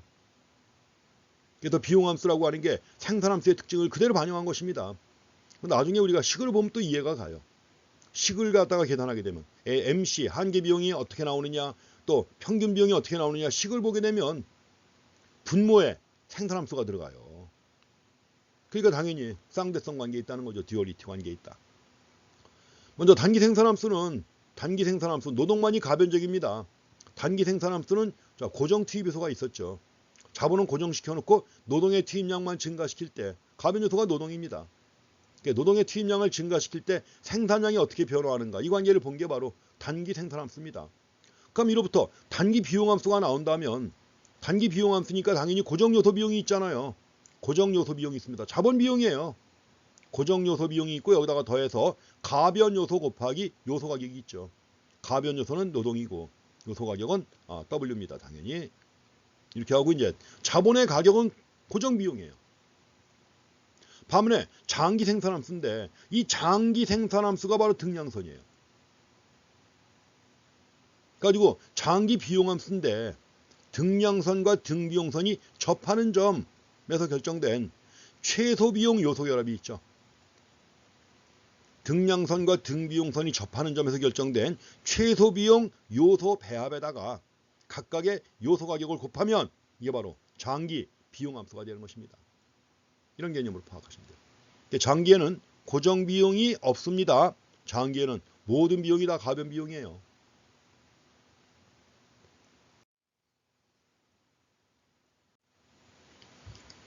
자, 이제 단기 생산 비용 보겠습니다. 단기니까 고정 비용이 있죠. 그 단기에는 비용을 고정 비용과 가변 비용으로 구분합니다. 고정 비용은 영어로 fixed cost입니다. fixed cost 해가지고 FC 총 고정 비용이라고 할 때는 앞에다가 토탈 붙이기도 하고 안 붙이기도 합니다. 그래서 TFC라고도 하고 FC라고도 합니다. 자, 고정 투입 요소에 따른 비용이죠. 고정 투입 요소 뭐가 있죠? 자본이 있습니다. 자본에 대한 비용. 그래서 기업의 생산 활동을 계속 유지시키기 위한 최소한의 이윤이 있습니다. 정상 이윤이라고 그래요. 우리가 보통 기업이 이윤의 극대화를 추구한다고 할 때 이윤은 초과 이윤을 얘기를 하는 겁니다. 생산비를 초과하는 부분이죠. 초과 이윤을 갖다 극대화한다고 하는 건데 여기서 그 정상 이윤이라는 개념이 있습니다. normal profit이라고 하는데 이것도 고정 비용에 포함됩니다. 그거 주의하시기 바랍니다. 생산활동을 계속 유지시키기 위한 최소한의 이윤이라고 해서 정상 이윤 개념 나오는데 그 정상 이윤은 바로 고정 비용에 포함됩니다. 그래서 고정 투입 요소에 의한 비용이 고정 비용이다. 자본 비용이에요. 앞에서도 우리가 자본 비용 그 사례가 있었죠. 예컨대 1억 원을 빌려가지고 1년 이자율이 10%다. 그러면 그래갖고 사업을 시작했단 말이에요. 그럼 내가 사업을 중간에 중단한다고 해도 1,000만 원씩은 나가는 거죠, 매년. 그게 바로 고정 비용입니다. 반면에 이제 가변 비용이 있는데 가변 투입 요소로 인한 비용입니다. 대표적인 가변 비용은 뭐가 있죠? 노동 비용이 있죠. 또 여러 가지 원료 투입 비용 같은 것들 다 가변 비용에 포함됩니다. 가변 비용은 어떻게 될까요? 자, 생산량이 증가할수록 가변 비용은 많이 들죠. 노동도 많이 투입하고 원료도 많이 투입해야 되니까 생산량이 증가하면 가변 비용은 증가합니다. 근데 생산이 0이다. 생산이 0이라면 가변 비용은 들어요, 안 들어요? 안 들죠. 생산을 중단하니까 인건비, 원료비 안 들어갑니다. 그래서 생산이 0이면 가변 비용은 0이고 생산이 증가하면 가변 비용은 증가합니다. 자, 이렇게 해서 우리가 단기 총 비용이라고 할 때 단기 총 비용, 자, 토탈 코스트입니다. TC니까 토탈 코스트. 자, 총 고정 비용 더하기 총 가변 비용입니다. TFC 더하기 TVC가 바로 단기 총 비용입니다. 자, 단기에는 자본 투입이 고정된 상황이죠. 자본 투입량은 변화가 없습니다. 이건 지금 등량선입니다. 등량선인데 이제 자본 투입량은 변화가 없다. 근데 노동 투입량을 증가시켜 나가는 거예요. 가로축에 있는 노동 투입량을 증가시킴에 따라 더 많은 생산량을 나타내는 X1, X2, X3라고 하는 건데, 이거는 이제 등량선의 위치가 원점에서 멀어짐에 따라 생산량은 더 많아지는 거죠. 그래가지고 자본량을 고정시킨 상태에서 노동이 L1만큼 투입했을 때, 이럴 때 생산량 X1이고, 노동을 L2만큼 투입하니까 생산량은 X2가 되겠죠. 노동을 L3만큼 투입하게 되면 생산량은 X3가 되는 것이고, 이렇게 해갖고 산출량을 증가시킴에 따라 X1, X2, X3 해가지고 산출량을 증가시킴에 따라 노동은 L1, L2, L3로 증가할 것이고, 따라서 이때 가변 비용은 얼마예요? 각각의 노동 투입량에다가 노동의 가격을 곱하면 되겠죠. 이럴 때 가변 비용은 각각의 산출량 수준에서 W1, WL1 곱하기 WL2, WL3 해갖고 가변 비용이 증가해 갑니다. 고정비용 RK바는 고정된 비용 정해져 있습니다. 그래서 이걸 가지고 이제 우리가 비용 함수를 또 별도로 만들어 봅니다.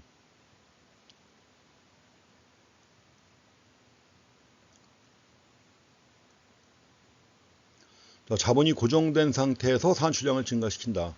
이러기 위해서는 자본이 고정되어 있기 때문에 노동 투입량을 늘려야 되는 것이고, 당연히 가변 비용이 증가한다. 그래서 가변 비용은 말씀드린 것처럼 L1, WL1, WL2, WL3 해가지고 가변 비용이 증가한다는 거 이렇게 해서 체크하시면 되겠습니다. 자, 이제 그림으로 보시겠습니다. 여기 보시게 되면 먼저 총 고정 비용이 나오는데, 총 고정 비용은 일정하죠. 생산량이 얼마든 간에 일정합니다. 가로축이 자동차 생산량이고 세로축이 생산비입니다. 이랬을 때 총 고정 비용은 수평선인데, 이 세로축의 절편 보시게 되면 어떻게 되는 거죠? 이게 RK바 뭐죠? 자본 비용이죠. 생산을 중단해도 나가는 것입니다. 우리가 앞에서 봤던 그 기회비용 사례에서 만약에 사업을 시작했다, 1억 원을 빌려다가 이자율이 10%입니다. 매년 1,000만 원 나가죠. 중간에 생산을 줄이거나 생산을 늘리거나 잠시 생산을 쉬거나 1,000만 원은 매년 나가는 겁니다. 이게 바로 고정비용이에요. 생산을 중단해도 고정비용은 나간다는 거. 그래서 세로축의 절편이 바로 고정비용이 되는 것입니다. 그리고 고정비용이 존재한다. 이게 단기라는 거죠, 이걸. 그래서 TFC 곡선은 수평이다 하는 것입니다. 그래서 총 고정비용 곡선은 RK바에서 수평선이다. 반면에 총 가변비용 곡선은 어때요? 총 가변비용 곡선은 체감적으로 증가한 이후에 체증적으로 증가한다고 했는데, 지금 이 그림에 나와 있는 TVC가 3차 함수 형태입니다. 이게 3차 함수인 이유가 뭐냐 하면, 앞에서 우리가 단기 총 생산 함수 그릴 때 3차 함수를 그렸었죠. 단기 총 비용 곡선을 또 어떻게 했었죠? 단기 총 비용 곡선은 이런 식으로 됐었죠. 이렇게 해서 체증적으로 증가하다가 변곡점을 지난 다음에 체감적으로 증가했습니다. 이렇게. 그래서 3차 함수이고, 이게 변곡점이 있었죠. 자, 이로부터 지금 비용 함수가 나온 거거든요, 이게. 그러니까 지금 비용 함수의 경우에는 어떠냐 하면, 자, 이렇게 증가합니다. 체감적으로 증가해요. 체감적으로 증가하다가 변곡점을 지난 다음부터는 체증적으로 증가해 갑니다. 이렇게. 이런 형태예요, 지금. 그래서 TVC가 이런 형태다. 3차 함수 형태로 그린 겁니다. 물론 처음부터 계속 증가하는 경우도 있고 여러 가지 유형이 있습니다. 근데 이제 앞에서 생산함수를 3차 함수 형태로 그렸기 때문에 여기서도 그걸 반영해 가지고 똑같이 보는 것입니다. 그래서 총 가변 비용 곡선은 증가분이 체감적으로 증가한다는 말은 뭐냐? 증가분이 점점 작아지다가 변곡점을 지난 다음부터는 뭐예요? 증가분이 점점 커진다는 얘기입니다. 그래서 이걸 반영하는 게 바로 뭐냐? 한계 생산 체감의 법칙이 반영된 거예요. 자, 지금 여기서 나왔던 요 생산함수하고 이게 반영돼가지고 이로부터 비용함수가 나온 거란 말이에요, 지금. 그래서 이렇게 나온 거라고 그랬죠. 그러니까 결국 여기 작용하는 게 한계 생산 체감의 법칙이니까 이게 작용해가지고 여기 이런 식으로 나온 것입니다. 비교해 보시면 되겠죠. 그래서 항상 동전의 앞뒷면 관계이기 때문에 쌍대성 관계에 있다는 걸 확인하시면 되겠습니다. 그러다가 이제 두 개를 더한 게 총 고정 비용하고 총 가변 비용을 더한 게 바로 뭐예요? 총 비용이죠. 그래서 총 비용 곡선은 세로축에 절편이 있습니다. 절편이 있고 역시 3차 함수 형태로 해가지고 처음에는 체감적으로 증가하다가 이후 체증적으로 증가한다는 걸 확인할 수 있습니다. 그래서 TC하고 TVC하고 차이가 뭐예요? TC하고 TBC의 차이는 바로 TFC만큼 차이가 있습니다. TFC만큼 차이가 있습니다. 이렇게 보시고요. 자, 총 고정 비용만큼 차이가 있다는 걸 확인하시기 바랍니다. 다음에 이제 또 평균 비용을 구해봐야 되고 한계 비용을 구해봐야 됩니다. 제일 중요한 거죠, 이게. 우리가 앞에서도 생산, 자, 총 생산 함수에서 뭐요? 평균 생산과 한계 생산 도출했죠. 여기서도 똑같이 도출하면 되는 겁니다. 자, 토탈의 기울기는 뭐예요? 에버리지. 토탈의 접선의 기울기는 뭐예요? 마지널, 한계입니다. 그래서 평균 비용은 평균 비용 나와 있습니다. 자, 평균 비용 에버리지 코스트예요. AC. 총 비용을 생산량으로 나눈 겁니다. 그러니까 결국 뭐예요? 한 개당 비용이죠. 한 단위당 생산비 이겁니다. 그래서 AC는 TC 나누기 Q라고 하는 거 확인하시고요. 한계 비용은 이제 한계라는 개념이 세 번째 나왔죠. 앞에서 우리가 한계 효용 나오고 지난 시간에 한계 생산 나왔었죠. 이제 한계 비용입니다. 이거는 뭐냐? 생산물을 한 단위 더 생산할 때, 그때 총 비용의 증가분이에요. 그때 증가되는 총 비용의 증가분. 그래서 MC는 델타 TC 나누기 델타 Q가 됩니다. 델타 TC 나누기 델타 Q. 한계 비용입니다. 미분값이에요. 자, 총 비용 곡수, 총 비용 함수의 미분값이니까 결국 뭐예요? 어느 한 점에서 접선의 기울기가 바로 한계 비용입니다. 그래서 접선의 기울기가 어떻게 변화해 가는가, 생산량을 증가시킴에 따라 접선의 기울기가 어떻게 변화해 가는가 하는 것을 추적하면 한계 비용 곡선 도출할 수 있어야 돼요.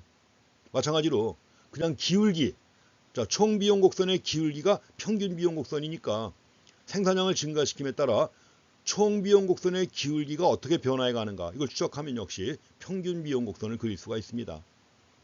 또 이와 같은 방법으로 평균 가변 비용과 평균 가변 비용, 자, 가변 비용을 평균이니까 가변 비용은 생산량으로 나누는 거죠. 그래서 AVC는 TVC 나누기 Q입니다. 한계 가변 비용도 있겠죠. 한계 가변 비용은 뭐예요? 가변 비용의 증가분이에요. 가변 비용의 증가분이 되는 것이고, 자, 평균 고정 비용은 어떻게 하면 될까요? 총 고정 비용 나누기 생산량 하면 되겠죠. 이런 식으로 해가지고 AFC도 도출합니다. 한계 고정 비용은 지금 여기 언급을 안 하고 있는데 만약에 한계 고정 비용이라고 하면 얼마일까요? 지금 이 상황에서 0이 되겠죠. 왜냐하면 한계 고정 비용은 생산량을 증가시킬 때 고정 비용의 증가분이에요. 근데 고정 비용의 증가가 있어요, 없어요? 없죠. 그러니까 한계 고정 비용 해가지고 MFC라는 개념을 만들 수가 있는데 0입니다. 그렇기 때문에 따로 도출하지 않습니다. 그래서 여러 가지 비용들 간의 관계 확인하셨고, 먼저 자, 평균 비용 곡선 도출했습니다. 평균 비용 곡선 뭐예요? 자, 비용 곡선 위에 한 점, 총 비용 곡선이죠. 총 비용 곡선 상의 한 점하고 원점을 잇는 선의 기울기입니다. 그러니까 바로 뭐예요? TC의 기울기예요. 그냥 TC의 기울기. 이게 되는 것입니다. 또 마찬가지로 한계 비용은 바로 뭐예요? 한계 비용은 총 비용 곡선 상의 한 점에서 접선의 기울기예요. 그래서 접선의 기울기가 어떻게 변화해 가는가 하는 것을 추적하면 알 수가 있습니다. 마찬가지로 평균 가변 비용 곡선은 뭐예요? 평균 가변 비용 곡선은 TBC 곡선의 기울기예요. 그냥 TVC 곡선의 기울기고, 자, TFC의 기울기는 뭐예요? 기울기는 계속 감소하겠죠. TFC의 기울기 어떻게 되나 볼까요? 자, TFC의 기울기 생산량이 요만큼일 때, 자, TFC의 기울기는 이거의 기울기예요. 그렇죠? 자, 이거의 기울기, 이거의 기울기, 이거의 기울기, 이게 바로 TFC의 기울기예요. 어떻게 되나요? 계속 감소하죠. 그래서 평균 고정 비용은 직각상 곡선 형태로 해가지고 계속 감소하는 형태가 나옵니다. 그 나머지 평균 가변 비용하고 그 다음에 평균 비용 곡선이 있는데, 이거는 앞에서 봤던 평균 생산을 떠올리시면 돼요. 평균 생산 곡선 어떻게 했죠? 증가하다가 극대점을 지난 다음에 감소했죠. 이건 반대로 평균 비용과 평균 가변 비용은 어떻게 될까요? 감소하다가 최저점을 지난 다음에 증가합니다. 이런 형태가 되는 겁니다.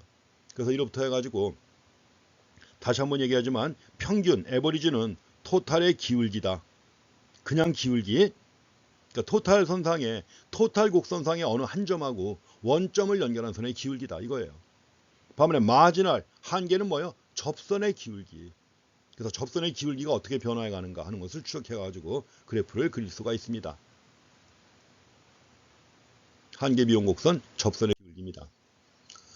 그래서 먼저 평균 고정비용이 나오는데 평균 고정비용은 TFC 나누기 Q예요. TFC 나누기 Q입니다. 근데 TFC가 머릿속으로 한번 잘 생각해 보세요. 자, AFC는 TFC 나누기 Q다. 근데 TFC가 일정하죠. TFC가 일정하니까 분모의 생산량을 계속 증가시켜 가면 어떻게 할까요? 계속 감소하겠죠. 그래서 AFC 곡선은 생산량을 증가시키면 계속 하락합니다. 그래서 AFC 곡선은 우하향하는 형태예요. 또 엄밀하게는 뭐예요? 직각상 곡선 형태죠.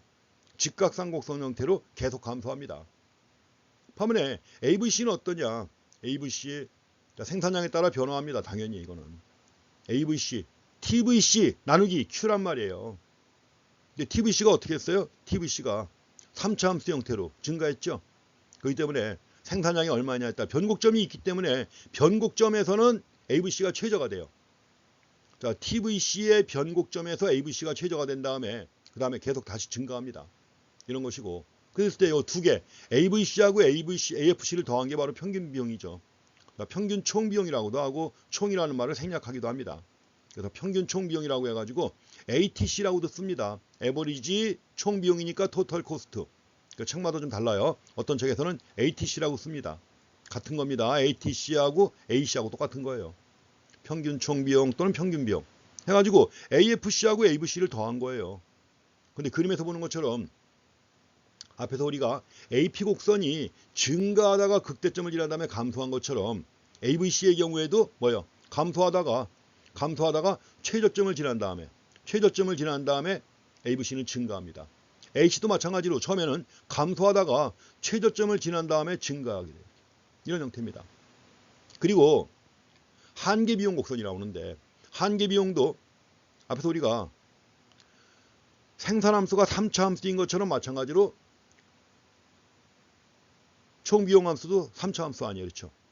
그래서 앞에서 봤던 한계 생산 곡선 그렸던 거 한번 떠올려 보세요. 한계 생산 처음에 증가하다가 변곡점까지 증가하죠. 변곡점까지 증가한 다음에 변곡점을 지난 다음부터 계속 체감하죠. 그래서 이걸 한계 생산 체감의 법칙이라고 했습니다. 마찬가지로 한계 비용은 반대 방향으로 뒤집어 놓으면 돼요. 뒤집어 놨을 때 한계 비용은 계속해서 감소하다가 여기 최저점이 됩니다. 최저점 여기가 어딜까요? 총 비용 곡선의 접선 변곡점이에요. 변곡점 떠올리시죠? 여기까지는 감소하다가 변곡점을 지난 다음부터 MP가 계속 감소한 것처럼 MC는 계속 증가합니다. 근데 계속 증가할 때 주의할 게 있습니다. MC가 계속 체증할 때 어디를 지나느냐 하면 여기를 지나가요. AVC의 최하점, AC의 최하점을 아래에서 위로 자르고 증가합니다. MC가 증가할 때는 AVC의 최하점과 AC의 최하점을 아래에서 위로 자르고 증가한다는 겁니다. 이 말은 뭐예요? AC가 일정할 때는 AC하고 MC가 같다. 또 AVC의 최저점에서 AVC가 일정할 때는 AVC하고 MC가 같다는 거. 앞에서 많이 들어본 얘기죠. 에버리지와 마지널의 관계에서 많이 들어보셨잖아요. 그런 겁니다. 그래서 자 정리하면 일단 AVC하고 AC는 흔히 U자형이라고 표현해요. U자 형태다. 왜냐하면 감소하다 증가하니까. 처음에는 감소하다가 증가하니까 U자형이라고 표현합니다. 엄밀하게는 뭐예요? 엄밀하게는 MC도 U자형이죠. 왜냐하면 처음에 감소하다가 총생산 곡선의 변곡점에 대응하는 부분에서 최저가 되고 그 다음에 계속 증가하니까 MC도 사실은 뭐예요? 이 그림에서 U자 형태가 됩니다. 그리고 특징들을 보셔야 돼요. 여기서도 지금 한계비용 나와 있습니다. 마지널 코스트. 자, 고정비용은 일정하다고 그랬습니다. 고정비용은 생산량이 얼마든 간에 일정하다. 따라서 한계 고정비용 개념. 뭐 잘 쓰는 개념은 아니지만 개념은 확인하고 지나가셔야죠. 한계 고정비용은 0이다. 고정비용의 증가분이에요. 고정비용의 증가분이 있어요? 없어요? 없죠. 한계 고정비용은 0이다. 그렇다면 한계 비용과 한계 가변 비용은 같다고 해야죠. MC는 한계 비용, MVC는 한계 가변 비용인데 MFC가 0이기 때문에 MC하고 MVC는 같은 거예요. 한계 비용과 한계 가변 비용은 같다. 여기서 이걸 확인해 보시기 바랍니다. 여기서 지금 나왔으니까 AC하고 MC 간의 관계 한번 확인해 보세요. 이걸 통해서 우리가 앞에서 봤던 에버리지와 마지널의 관계를 다시 한번 또 확인할 수가 있습니다. 근데 이거는 뭐 ABC 갖고 확인해도 똑같아요. MC하고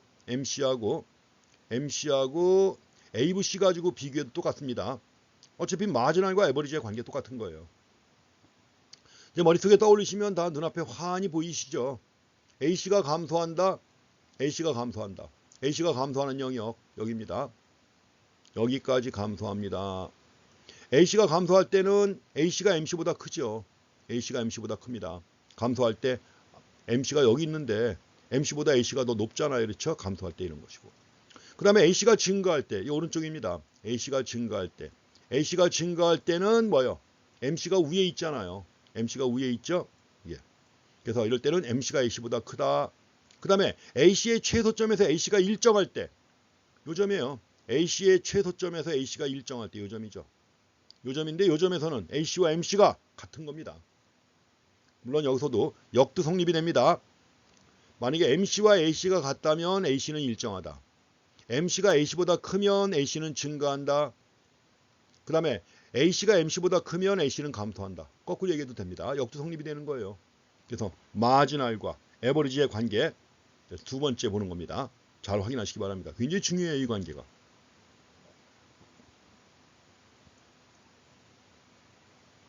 자, 그래서 AC가 감소하는 구간, 증가하는 구간, 일정한 부분 해가지고 세 가지로 자, 비교해서 마무리하시기 바랍니다.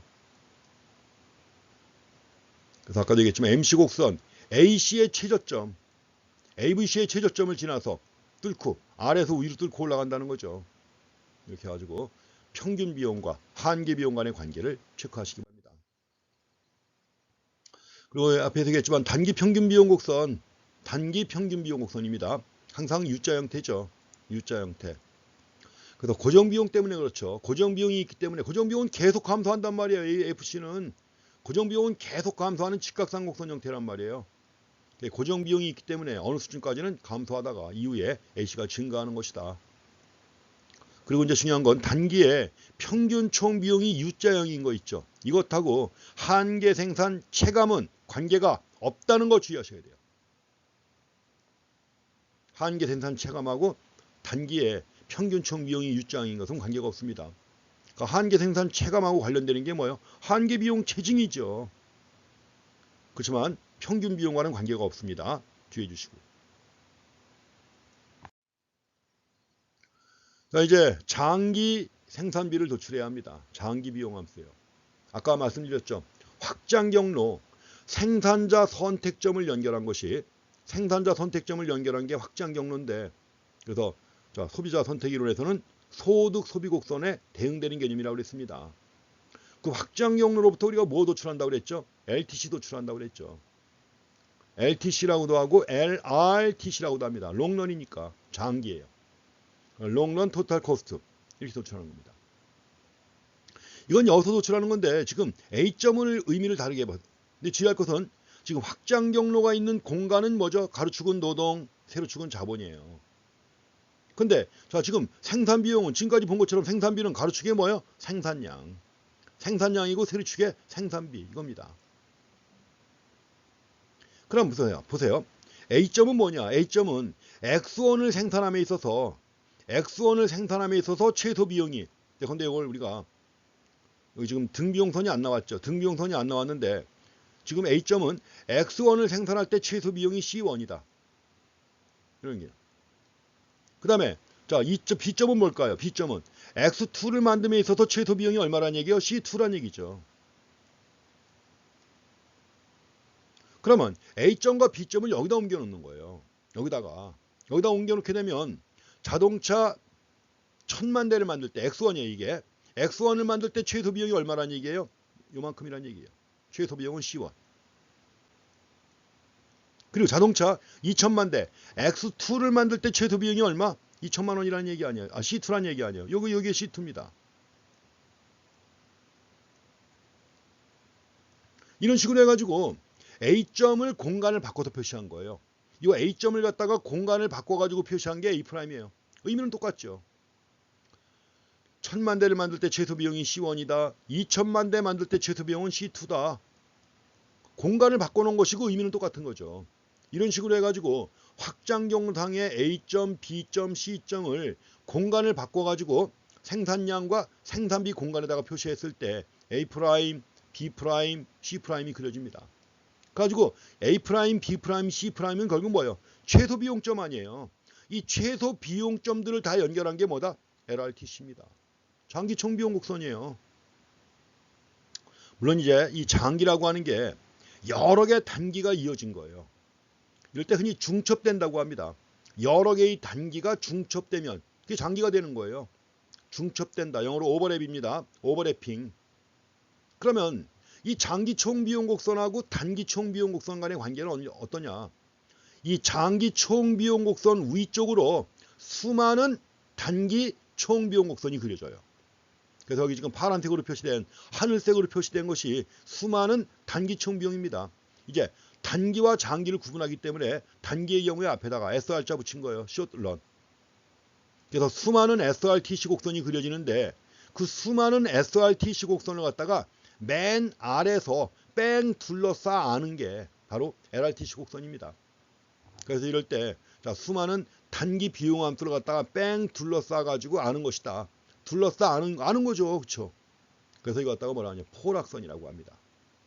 그래서 LRTC는 SRTC의 포락선이라고 그래요. 인벨롭 커브라고 합니다.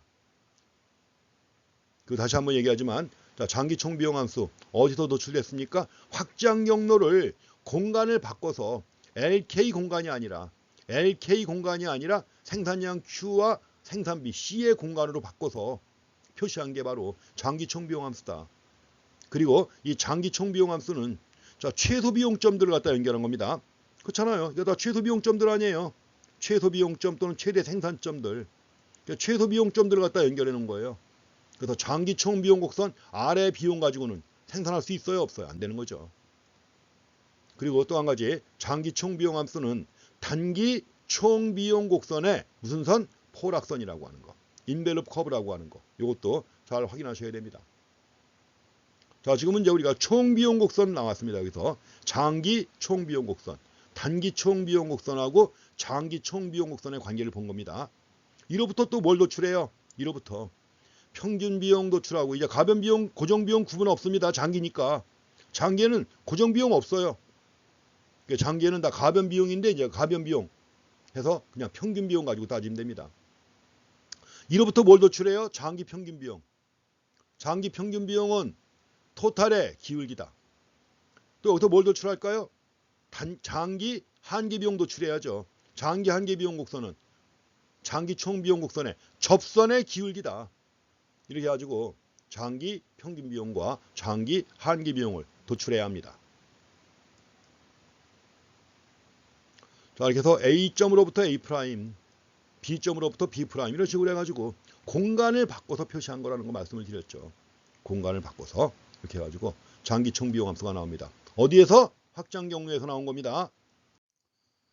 자, 이거 등량선을 이용해서 한번 보겠습니다. 지금 여기서 단기에 자본량이 고정되어 있죠. 그래서 만약에 단기의 자본량이 K1에서 고정되어 있다. 이런 경우 지금 생산자 선택점이 A점이죠. 그래가지고 1000만 대를 생산할 때 자본은 K1이고 K1 하에서의 생산점이 A점이 되는 것입니다. 근데 만약에 생산량이 2000만 대로 증가한다. 생산량이 2000만 대로 증가하는 경우 단기라면 자본량은 변화가 없잖아요. K1으로. 변화가 없으니까 이때 생산점이 2점이 되는 거죠.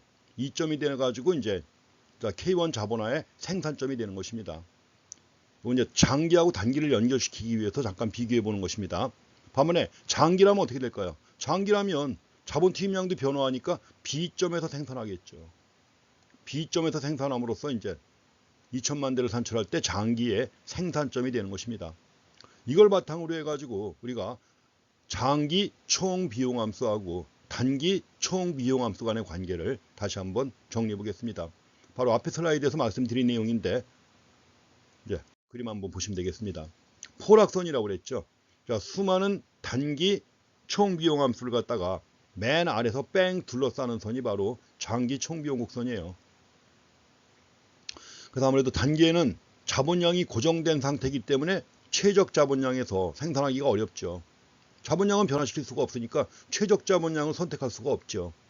자본량이 고정되어 있기 때문에. 그렇기 때문에 일반적으로 단기의 생산비가 장기 비용보다 높다는 것이죠. 단기의 생산비는 장기 비용보다 높다. 그러니까 이 위에 있는 SRTC가 여러 개가 있는데 SRTC 곡선이 뭐예요? LRTC 곡선보다 다 위에 있단 말이에요.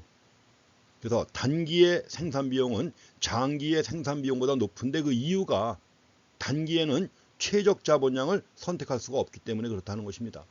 최적 자본량을 선택할 수가 없다는 거.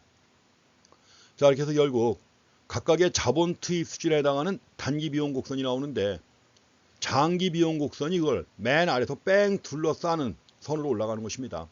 그래서 말씀드린 것처럼 뭐예요? 포락선이라고 하는 거죠. 다시 얘기하지만 LRTC는 SRTC의 수많은 SRTC의 포락선이다. 그리고 다시 얘기하지만 장기라고 하는 것은 수많은 단기가 오버랩된 것이다. 중첩, 오버랩된 것이다 하는 거 확인하시고요. 그럼 여기서 우리가 LRTC하고 SRTC 간의 관계 봤으면은 이로부터 또 뭘 도출해요? 이로부터 LRAC, SRAC 다 도출할 수가 있죠. 자, 하늘색은 단기입니다. 빨간색이 장기고요. 이로부터 이제 LRAC 또 MC 다 도출할 수가 있습니다. 항상 얘기하지만 평균은 뭐예요? 평균은 토탈의 기울기, 그 다음에 마지널은 뭐예요? 토탈의 접선의 기울기. 그걸 추적해가지고 그리면 자, 이런 식의 평균 비용 곡선이 이제 다음 슬라이드에 나옵니다. 자, 그림이 복잡한 것처럼 보이지만 자, 수많은 단기를 갖다 연결한 건데 단기는 자, 3개만 제시합니다. 1, 2, 3 해가지고 여기 먼저 SRAC예요.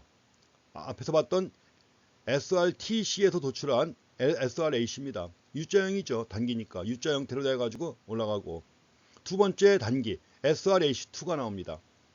자, 보라색, 옅은 보라색이죠. 자, 세 번째가 SRAC 나옵니다. 그래서 3개 SRAC 곡선이 나왔습니다. 그리고 당연히 SRAC의 최저점을 아래에서 위로 뚫고 올라가는 게 SRMC죠.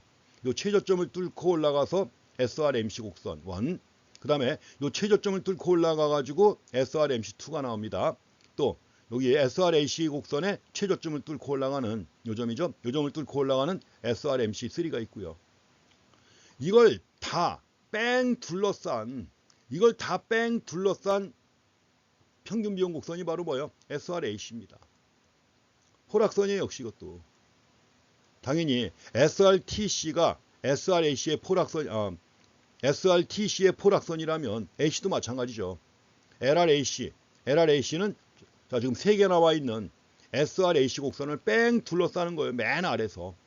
가지고 점선 형태로 표시가 된 게 바로 장기 평균 비용 곡선이 되는 것입니다. 장기 평균 비용 곡선. 그래서 말씀드린 것처럼 평균 에버리지는 뭐야? 토탈의 기울기라고 그랬죠. 총 비용 곡선상의 한 점하고 원점을 이은 선의 기울기다. 그렇기 때문에 LRTC는 SRTC의 뭐다? 포락선이다 하는 거 봐주시기 바랍니다. 근데 이제 포락선이 아닌 게 하나 있어요. 포락선이 아닌 거. 뭐가 있죠? 여기서 보게 되면 SRMC 곡선은 어때요? SRM 한계 비용입니다. SRMC 곡선 이거였죠. 두 번째 SRMC2는 이거였죠. 자, 세 번째 SRMC는 이거였죠. 근데 장기 한계 비용은 어디냐? 장기 한계 비용 곡선 LRMC인데 LRMC는 당연히 어디를 지나갈까요? LRMC는 LRAC의 최하점 요점이죠. LRAC의 최하점을 아래에서 뚫고 올라갑니다. 이렇게 뚫고 올라가요. 여기에 LRMC입니다. 여기 나왔네. LRMC. 그래서 SRAC 곡선의 최하점을 갖다 아래에서 뚫고 올라간단 말이에요. 자, 이거는 지금 자, 녹색선 3개 그렸죠.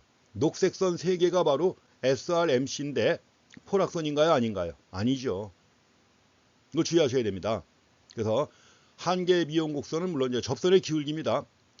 자꾸 이렇게 해놓는데 각 점에서의 접선의 기울기라는 말 꼭 넣어야 됩니다. 접선의 기울기인데 포락선이 아니죠. 이거 주의하셔야 됩니다.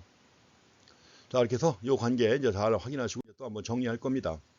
여기서도 마찬가지로 A씨와 MC의 조건은 똑같아요. 특성은. A씨와 MC의 특성 해가지고 다시 한번 얘기하지만 지금 말씀드린 거죠. LRMC 장기 한계 비용 곡선은 단기 한계 비용 곡선의 포락선이 아니라고 그랬습니다. 아니다. 좀 전에 우리가 슬라이드에서 SRMC는 녹색 선으로 표시했고 LRMC는 빨간색으로 표시했습니다. 포락선이에요? 아니었죠. 주의하시기 바랍니다. 그리고 LRAC하고 각각의 SRAC는 각각의 SRAC를 갖다가 뺑 둘러싼 게 LRAC예요. 녹색 선으로 점선으로 표시가 되어 있죠. 보라색 점선으로. 근데 오직 한 점에서만 접합니다. 한 점에서만. 야, 근데 지금 SRAC1하고 LRAC는 요 점에서만 접해요. SRAC2하고 LRAC는 요 점에서만 접합니다. SRAC3하고 LRAC는 요 점에서만 접해요. 그래서 LRAC하고 각각의 SRAC는 오직 한 점에서만 접한다. 한 점에서만 접한다. 확인하시고요. 그래서 LRAC는 각각의 SRAC의 최저점을 다 연결한 게 아니라는 겁니다. 여기서 만약에 SRAC의 최저점, 첫 번째 SRAC의 최저점 요 점이죠. 이건 녹색으로 표시하겠습니다. 요 점. 요 점이죠. 저 두 번째 SRAC의 최저점은 요 점이죠. 세 번째 SRAC의 최저점은 요 점이죠. 자, 지금 녹색점 3개 연결한 게 LRAC예요? 아니죠. 최저점을 연결한 게 아닙니다. 뺑 둘러싸는 선이지 최저점을 연결한 게 아니라는 겁니다. 옛날에 이제 처음 나왔을 때 미국에서도 논란이 됐던 겁니다. 예전에 그 아이오와 대학에서 교수는 최저점을 연결한 것이다. 이렇게 책도 쓰고 가르쳤습니다. 근데 이제 학생 중에 하나가 그게 아니라는 논문을 낸 거예요. 최저점을 연결한 것이 아니라 뺑 둘러싸는 선이라고 하는 이런 논문을 낸 겁니다. 가지고 그 교수한테 쫓겨난 거예요. 아니 어떻게 지도교수를 갖다가 뒤집어. 그렇잖아요. 그래서 그 학생이 아이오와 대학에서 쫓겨났어요. 가지고 이제 다른 대학으로 가가지고 거기서 박사학위 받고 했는데 그 대학원생은 그 이후에 아주 크게 유명해집니다. 반면에 아이오와 대학은 뭐예요? 점점 인기가 떨어지고 또 순위가 떨어져가지고 지금 약간 이제 좀 레벨이 떨어지는 지잡이 된 거죠. 그래서 그것도 유명한 일화 중에 하나입니다. 자, 최저점을 연결한 것이 아니라 뺑 둘러싸는 선이라고 하는 거. 그러니까 평균 비용의 경우에도 뭐예요? 단기 평균 비용은 장기 평균 비용보다 위에 있죠, 당연히. 장기 평균 비용, 이게 바로 최저 비용이에요. 최저 비용점들을 연결한 것이다. 뺑 둘러싸는 선이라고 하는 거. 다시 한번 얘기합니다. 자, 총 비용 곡선에서 볼 때 LRTC는 SRTC의 포락선이다. 평균 비용에서 LRAC는 SRAC의 포락선입니다. 최저점을 연결한 것이 아니고 한계 비용은 최저점을 연결한 게 아니라는 거, 포락선이 아니라는 거 그거 주의하셔야 되고요. 여기서도 지금 이제 앞에서 봤던 단기하고 장기 비교해 놓은 겁니다. 근데 이건 뭐 그게 중요한 내용 아닙니다. 이거는. 그렇기 때문에 장기 요 상황이 있죠. B번 그림. 좀 전에 나왔던 그림 똑같은 건데 요 그림만 잘 확인하시면 됩니다. 굳이 여기서 그걸 연결할 필요는 없으니까 요 슬라이드는 그냥 건너뛰시기 바랍니다.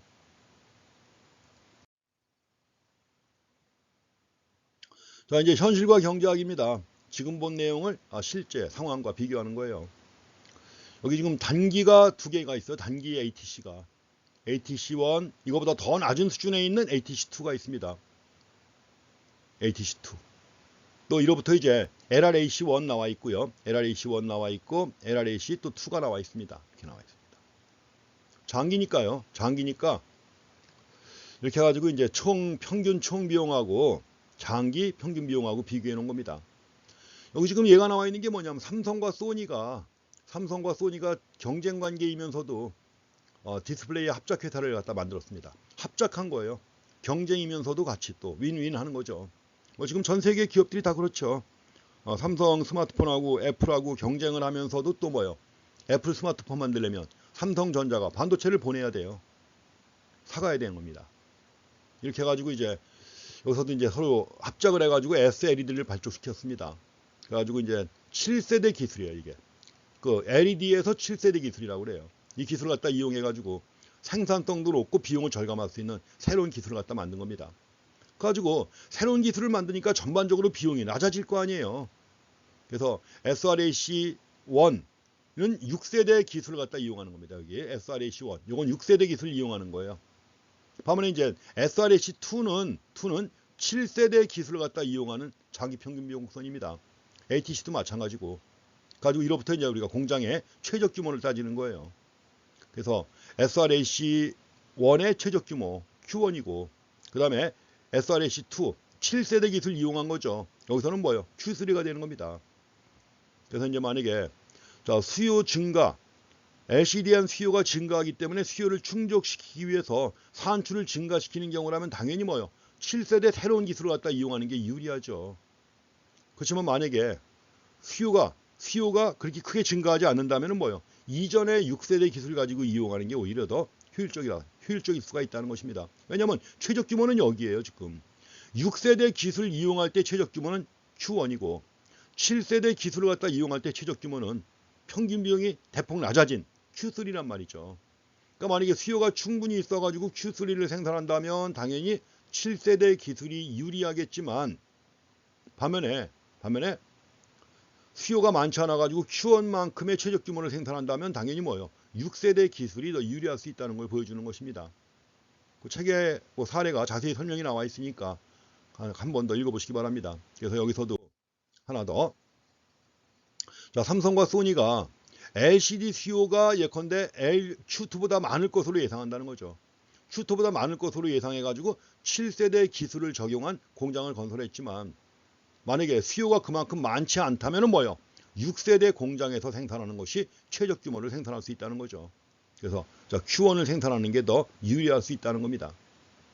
자, 현실과 경제학 내용이기 때문에 더 자세한 설명은 생략하겠습니다.